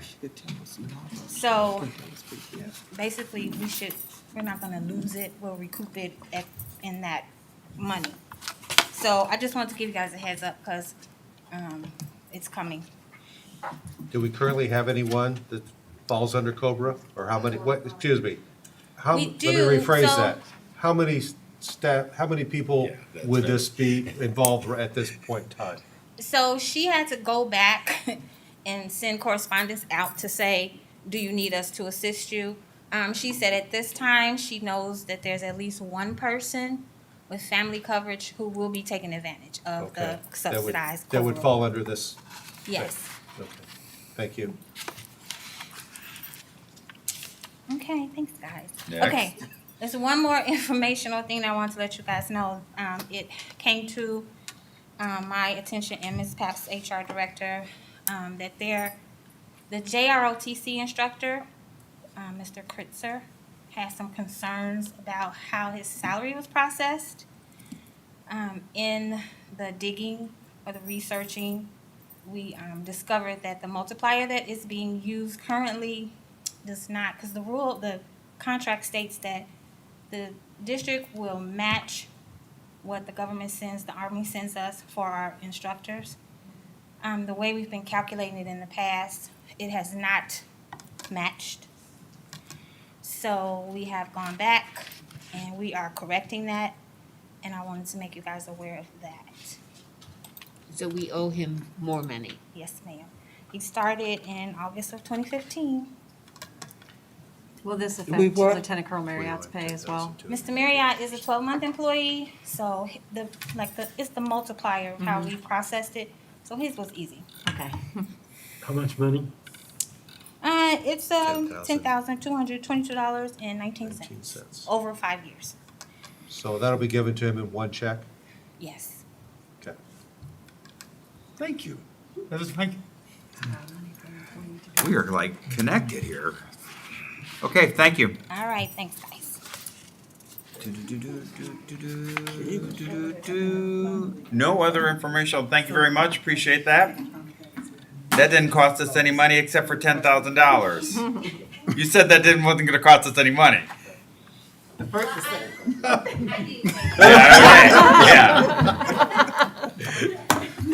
I'm just keeping a running tab. Mary Ellen all cost us like a big gob right there. All right, technology. Not as much as technology. Yeah. Oh, goodness. We're still paying attention up here, so Yeah, be darn it. careful. I thought everybody'd be asleep by now. And that's okay, building and grounds follows you. Good evening, board. Dr. Geddes. My name's Annette Hummel. I'm Director of Technology, which that still sounds weird to me. But I'm here for a recommendation tonight for our summer refresh for the 21-22 school year. In the past, from 2013, I believe the board approved a plan to replace computer equipment for students and staff so they have reliable technology, especially now since this pandemic. We've used it quite often. And so this year, going through with all the changes, it's been quite interesting. We've made a lot of changes in the way that we are teaching. The students have used a lot more technology. And so with that, our numbers are still actually lower from previous years. We are replacing 35 desktops, 234 laptops, and 1,031 Chromebooks. And the reason for the decrease in the desktops is because we've switched a lot of the Southview, Northridge, and high school desktops will be replaced with laptops and docking stations. So they will have mobile access to be able to use them in the classroom and take them home as well. So with that, our total cost was $785,508.81. That is with the lease warranty and the lease, financial lease and the warranty included. So that's the total price for everything. $758,730.60 will be covered under Title I funds. I move approval. And do you want me to finish? No, I'm so sorry, I thought you were done. I thought We're only doing $26,778.21, or it's all we're purchasing out of local funds. I still move approval. Are you finished? Sorry, my apologies. So I recommend to approve. A second. So I have a motion and a second. Any questions? I have one question. Okay. Recently, my computer went out at home. I'm not asking you to come and fix it. I've already had to replace it. But the concern that came across was I had a very difficult time in getting a replacement. Yes. And when I talked to the vendors, they said they're having a very difficult time in getting computers. Yes. So how is this going to work for us to get this number of units and be ready to go for the start of the school year, the 1st of August? Yes, right now, we've been working with the vendor. That's why we want to get this in as soon as possible. So far, things are still looking good because they're starting to get those replacement pieces that they were lacking back in, I believe, March, when we had placed some huge orders for Chromebooks, and we were just now getting all those in, but they're starting to get those backfills already. So you've been assured by the vendor that they will not So have far, a problem yes. in meeting our needs? Yes, yes. Okay, thank you. But they want us to get it in as soon as possible. Well, you got tomorrow Okay. if Thank it's you. approved. Big if. Wait, Annette, I think there's another question. Oh, sorry. So you had this, we pay, who does it go to? Oh, HP Financial Services. Okay, and both of those are included. Yes. Okay, Yes. and it They comes up- are taking the lease of the quotes from IT Savvy and the warranty from K-12 Tech. Okay, and it comes up to a total again of, The whole total is $785,508.81. Okay, Payable through Title I. CARES. yes. Title I. Regular time. We do that. Okay. Okay, so the motion on the floor is approval for $785,508.81 towards these summer refresh. If there aren't any other questions, may we have a roll call vote, please? Ms. Carey? Yes. Mrs. Schrader? Yes. Mr. Dowell? yes. Pastor Miller? Yes. Mrs. Holler? Yes. Mr. Henderson? Yes. Dr. Atkins? Yes, motion passes 7-0. See how easy that is? Thank you. Yeah.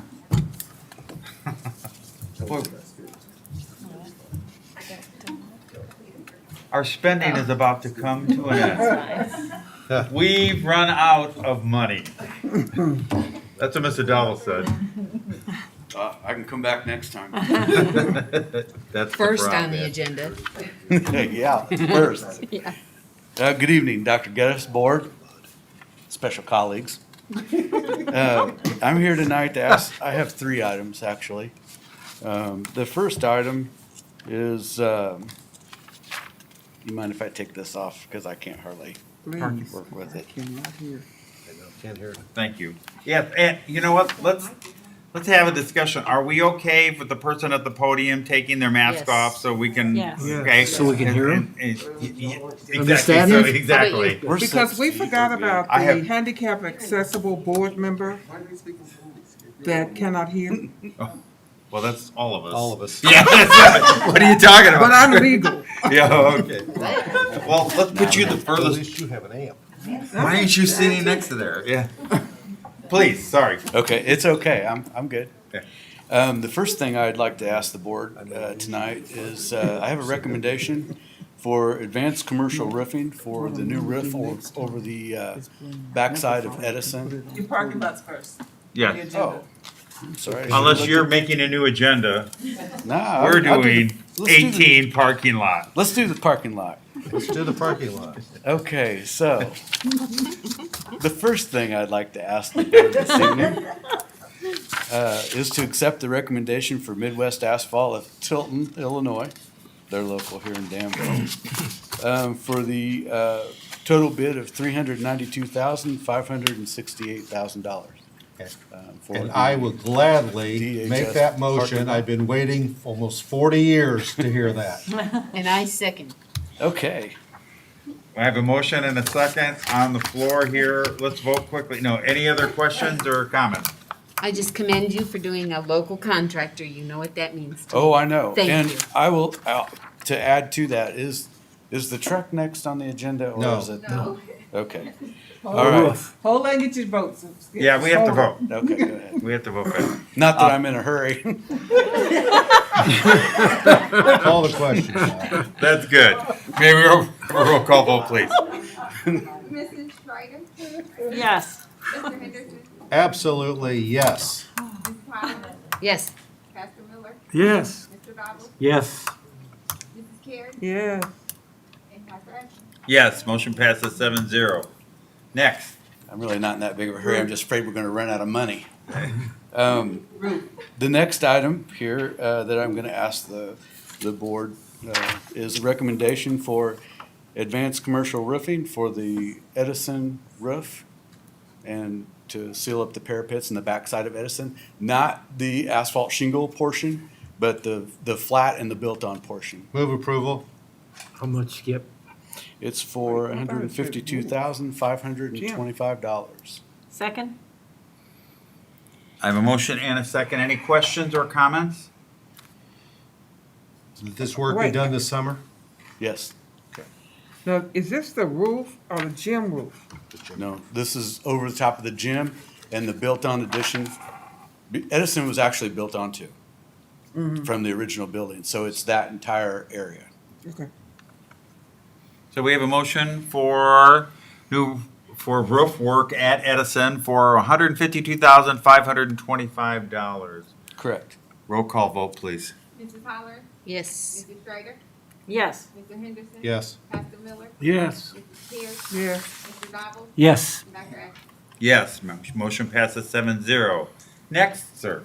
Mrs. Halloran, I checked with the roofing business agent, and he said that that over 50% of the people that will be doing the work on this will be Danville local people. Thank So, you very much. And it was closest in proximity to the other bids. So absolutely. And Thank you. Advance has done a lot of work for us here.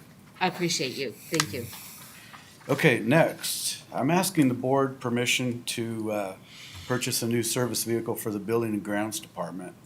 It was in the budget last year, and I pushed it off again. It's on the budget this year. This truck, we need to rotate one out. We're gonna keep one truck and put a different bed on it and use it for the grounds truck. Rotate one as a spare, but we do need a new truck because I think currently they have cardboard over top of the springs on the seat, and we're actually we've lost tools and stuff out of it just from falling out the sides.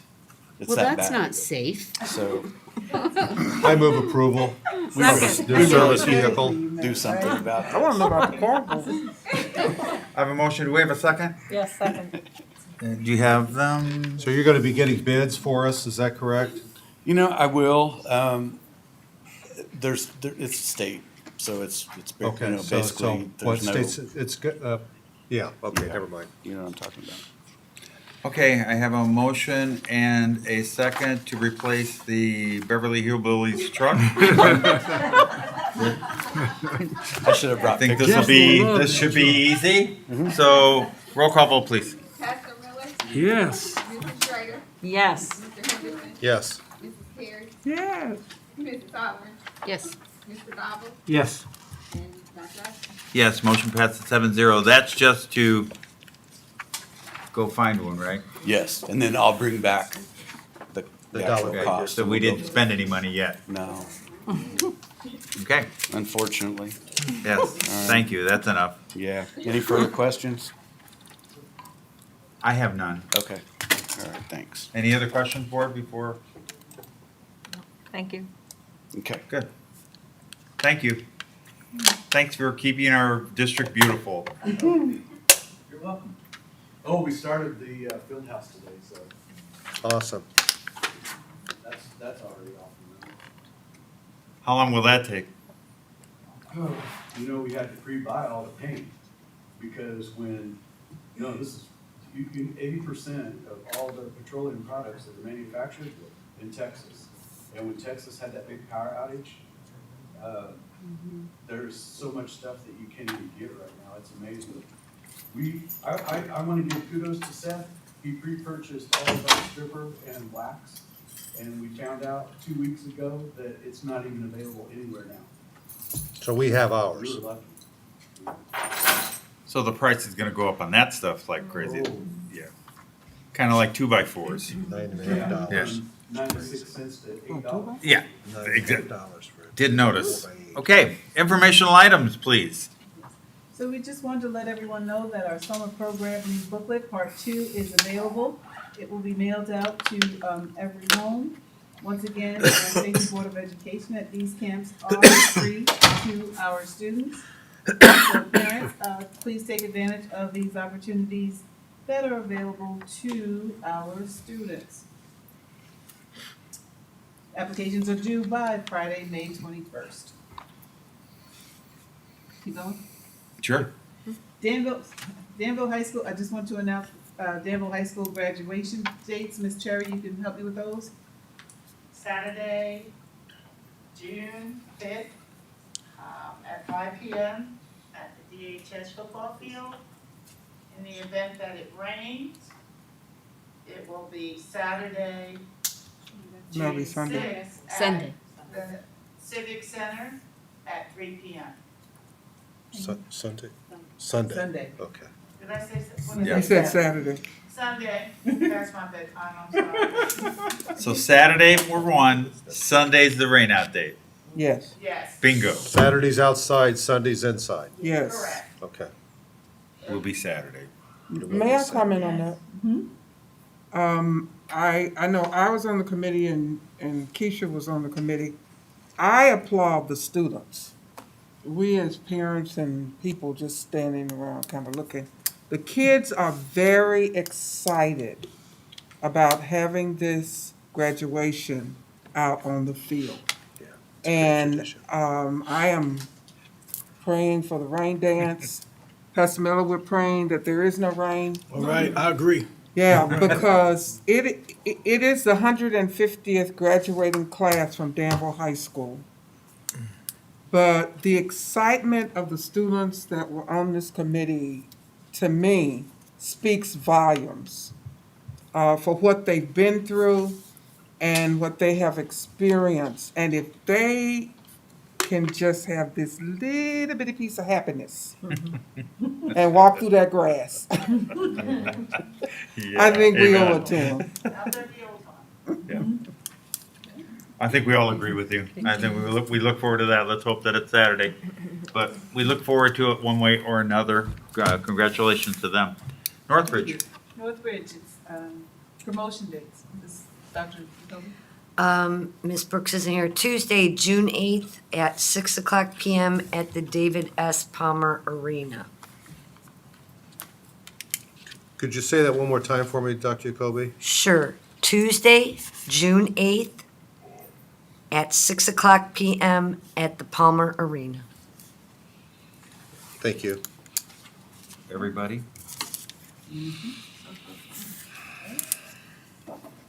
What a difference a year makes. Hallelujah. Okay, superintendent board comments. Dr. Ashton, I had an Yes, informational sorry. item.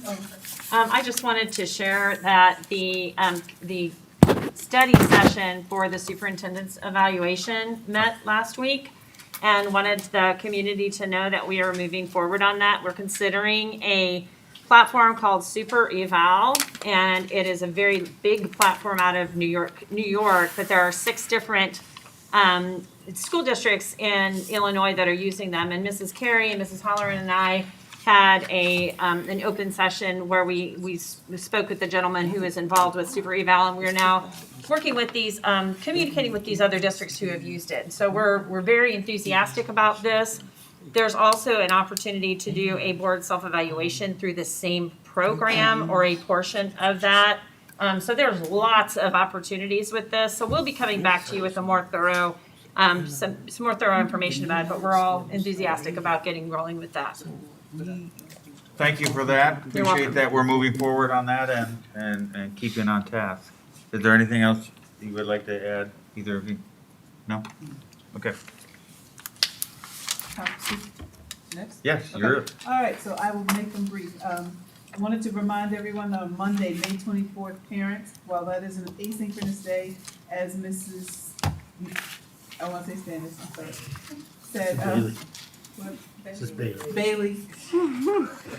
So tired. The Carl Mobile Health Unit will park at Danville High School from 9 a.m. to 4 p.m. Students will be able to receive physicals, immunizations, sports physicals, as well as being seen for acute medical reasons. They will take all forms of insurance. And while they will take walk-in, we would like us to begin filling those time slots that they have appointments so that we can avoid long lines and to assist with social distancing.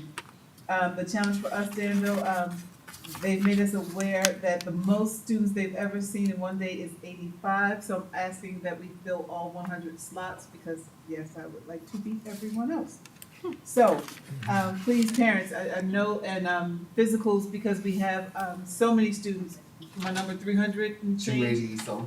Almost 300 students who are out of compliance, and it will be a requirement to be in compliance to go into next school year, so please take advantage of this opportunity. Next, I have, thank you, Molly and the Eastern Illinois Food Bank. We're with the drive-through food mobile at Southview Upper Elementary on Saturday, May 8th from 9:30 to 10:30. And yes, we did hear community about the difficulty of other parts of our community getting there. We will try to work that out as time goes on. Again, the programming booklets have gone out. They're due May 21st. Congratulations to Northeast Elementary Magnet School. The Illinois Department of Natural Resources wants to congratulate Northeast, Champaign, Jefferson Middle School for their first place finishes at the National Archery Tournament for the Illinois State Tournament. And so congratulations. Very nice. And I know you all saw that on my Twitter page. Next, we have, look at those.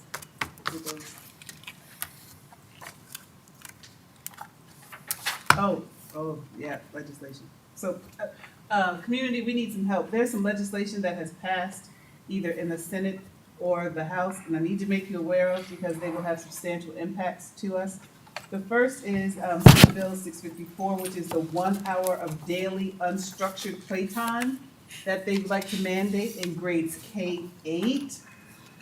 The current legislation will require all public schools to provide daily time for supervised, unstructured, child-directed play for all students in kindergarten through 8th grade.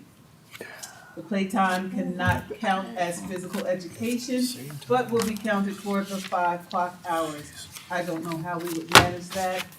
That Senate bill did pass out of the Senate by a vote of 36 to 16, so you may want to call your local representative. Next would be Bill. 1 hour? Mm-hmm. 1 hour of. But yet we are to increase our academic standards, but we want to then take the kids out of class for an hour. I thought you would all find that Interesting, thought-provoking. that they voted for. How did Senator Bennett vote on that? I don't know. I guess we're gonna find out. Next would be Senate Bill 2088, which is instruction and credit for suspended and expelled students. It mandates that we provide 5 clock hours of instruction each day, including daily synchronous instruction for suspended and expelled students daily. And where are we gonna find those teachers? Okay? We all know that in the House, the Senate, the special education age did pass, where students would be providing we would be providing students through age 22. So that did pass as well. Just, excuse me, Dr. Yes, does that mean that services would then end at 22? No, it means that it would go up to their 23rd birthday. Finish the school year. Right, so if they turn 22 in September, they would stay in school until, The following right. June. Because it used to be 21 to 22, and now it's 22 to 23.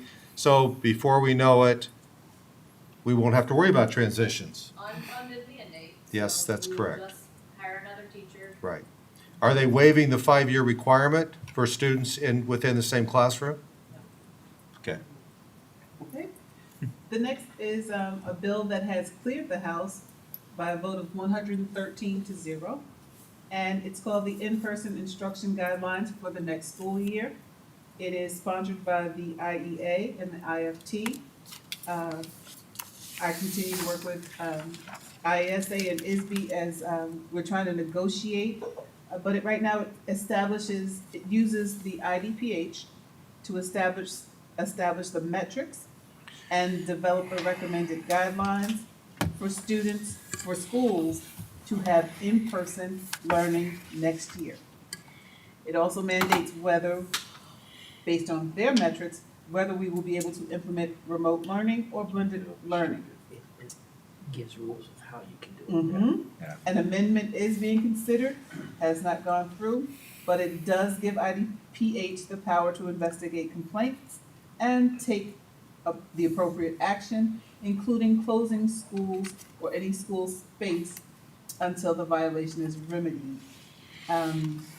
We, as IESA, and also on my LUDA side, we continue to try to have a voice in that conversation. So you may want to speak with your legislators on any of those important bills that have passed either the Senate or the House.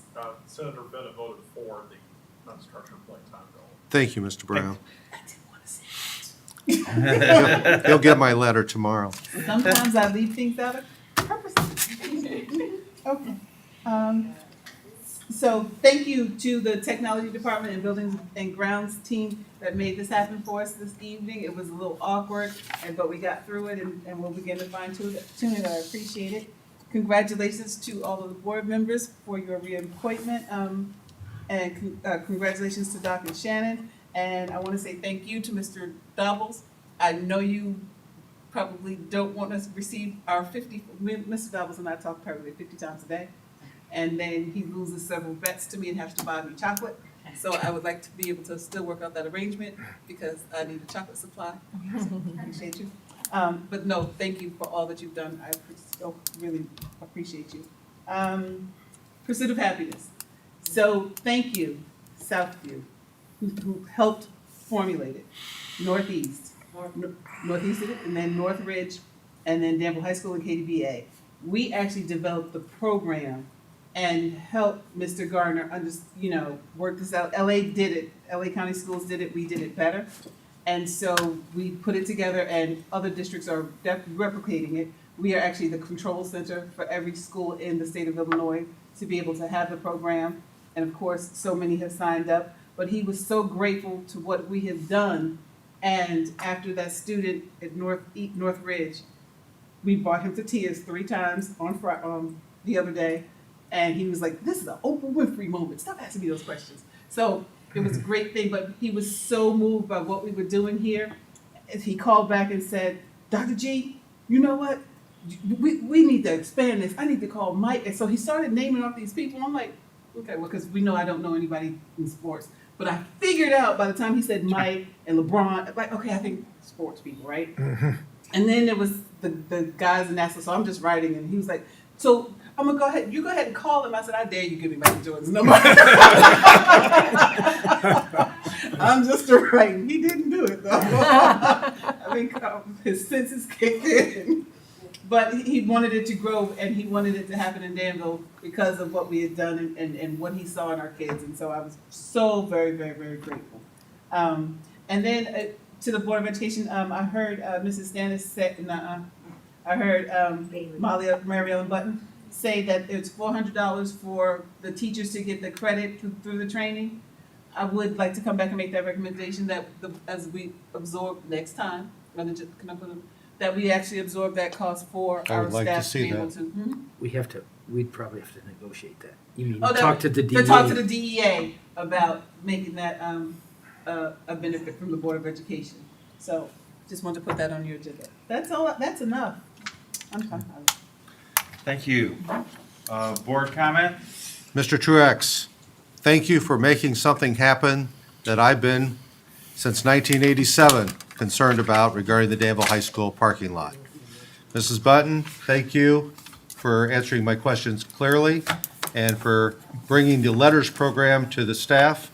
I think that, as Mrs. Carey talked, there's a great deal of excitement and it's indicated. And to Mrs. Pabst, happy birthday. Unfortunately, I would like to bring something that's going to give probably some work to probably Mr. Hart and Mrs. Dr. Geddes. I have some concerns about the number of African-American students enrolled at Northeast Elementary School. I also have some concerns about the way that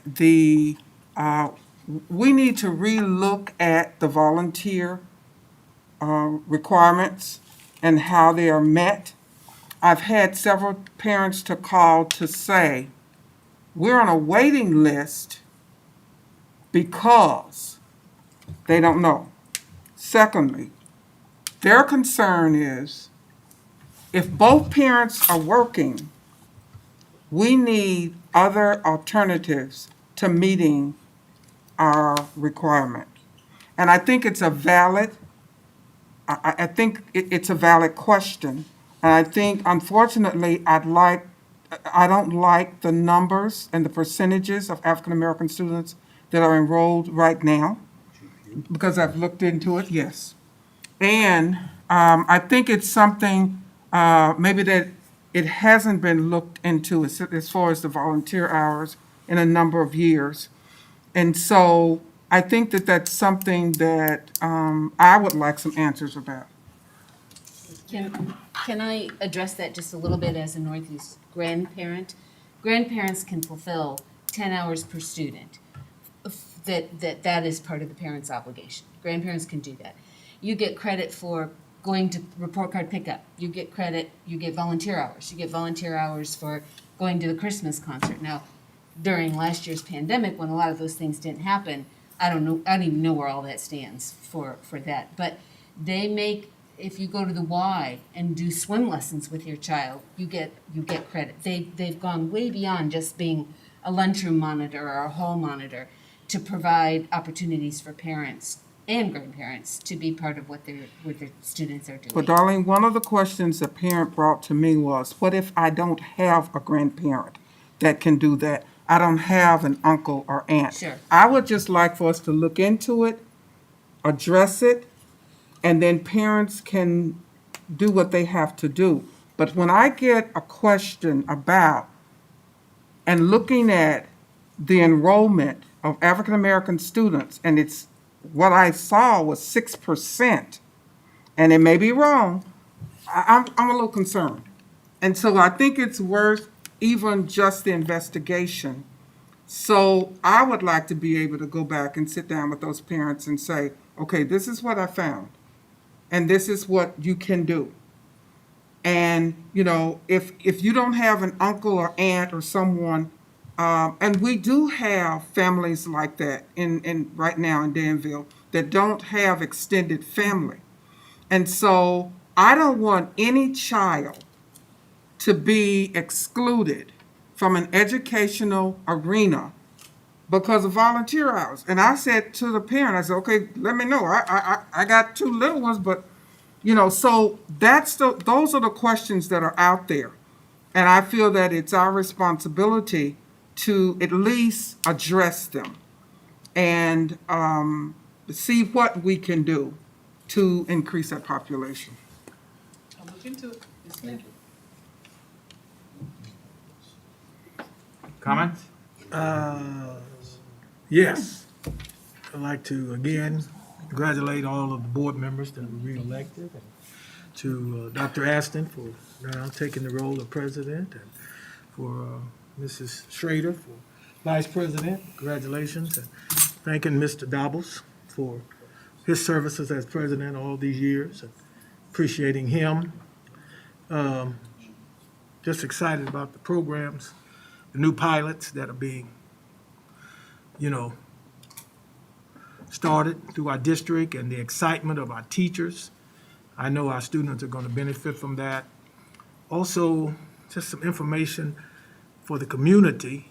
The Community Action is offering 4 $2,500 scholarships for our high school graduate students, as well as those that haven't received a bachelor's degree yet. They have 0 applications. 0. They believe the problem is that the parents are not getting the information. The students from our counselors and all the other places are informing possibly, you know, our students, but we believe we could definitely get some more involvement because parents are gonna have to foot that bill. So I would just like to say to anybody here, anybody listening, that contact Community Action concerning these $2,500 scholarships, and that we don't let them go to waste. Thank you. Thank you. I just want to say I'm so glad to be back in person, and to thank the technology department and the staff here and in the building for making this happen. There's so much that goes on behind the scenes that we have no idea. We just show up and things work. So I know Skip's department is a big part of that, and this is also just a little microcosm of what's happening in all of the buildings, and so grateful for the grace that people have given the building principals and the teachers as we have, made mistakes and had bumps in the road, but figured it out. And it says a lot about the spirit of our district and this family and this community that we are moving forward. And I'm really looking forward to the fall, really, really wanting to be able to have in-person instruction. And I know that that's the direction that we're really trying to head. So very, very grateful. I know that Mrs. Cherry's got her team is setting the schedule out that way. Have, God willing, the IDPH continues to support us in that. So thank you for all your hard work behind the scenes, the multitude of people that have been doing that, and we're very appreciative. Thank you. Mr. Dawes? I really don't have any comments. I do have a question. Mrs. Peugeot, okay? How long have you been here now? 3 weeks. Tell us how it's going. And if you could take your yeah, good. I need to hear. I'm learning a lot. I've been visiting with all of the schools. Well, I'm sorry, I've been to 7 of the schools. I've met with all of my staff. I'm meeting with them to find out the systems that they currently have in place so that we can change it. I'm working on vendors. I've met with Skip today, working on some things regarding the warehouse. So I'm out in the field learning so that I can then, work to improve. Well, welcome aboard. I'm glad you're here. Thank you. I'm glad to be here. Dr. Ashton, before we finish, I wanted to piggyback on Pastor Miller, and I have not had a chance to get to Mrs. Cherry. I received an email that if we have a Danville High School senior that wants to major in science, math, and I'll look at the other one, and attend an HBCU, they will get a 4-year ride free. The 4 years. And we've got to dig. Surely we've got at least one. Mm-hmm. Yeah, that kind of money. Sounds good to me, really. Yeah. I mean, you don't want to let that go, and we want to do everything we can to encourage, so let's, we'll get out there and do it. Okay, any other comments? I guess one more question for Dr. Geddes. Dr. Geddes, we've talked about some of the stuff going on for summer school. Have we done something, are we doing something with teaching assistants and like that? Or are we not ready to talk about that yet? Okay, sorry. Thanks. That's it. I don't have anything else. But we might. All right, I want to thank everybody for coming this evening. Our next meeting will be May 12th. Thank everybody on the board. Thank Mr. Dobbles for his years of service, and we look forward to the future. Have a wonderful night and go home and rest. We are now adjourned. Please tell Steph. Thank you. Oh, I know, there's supposed to be one more.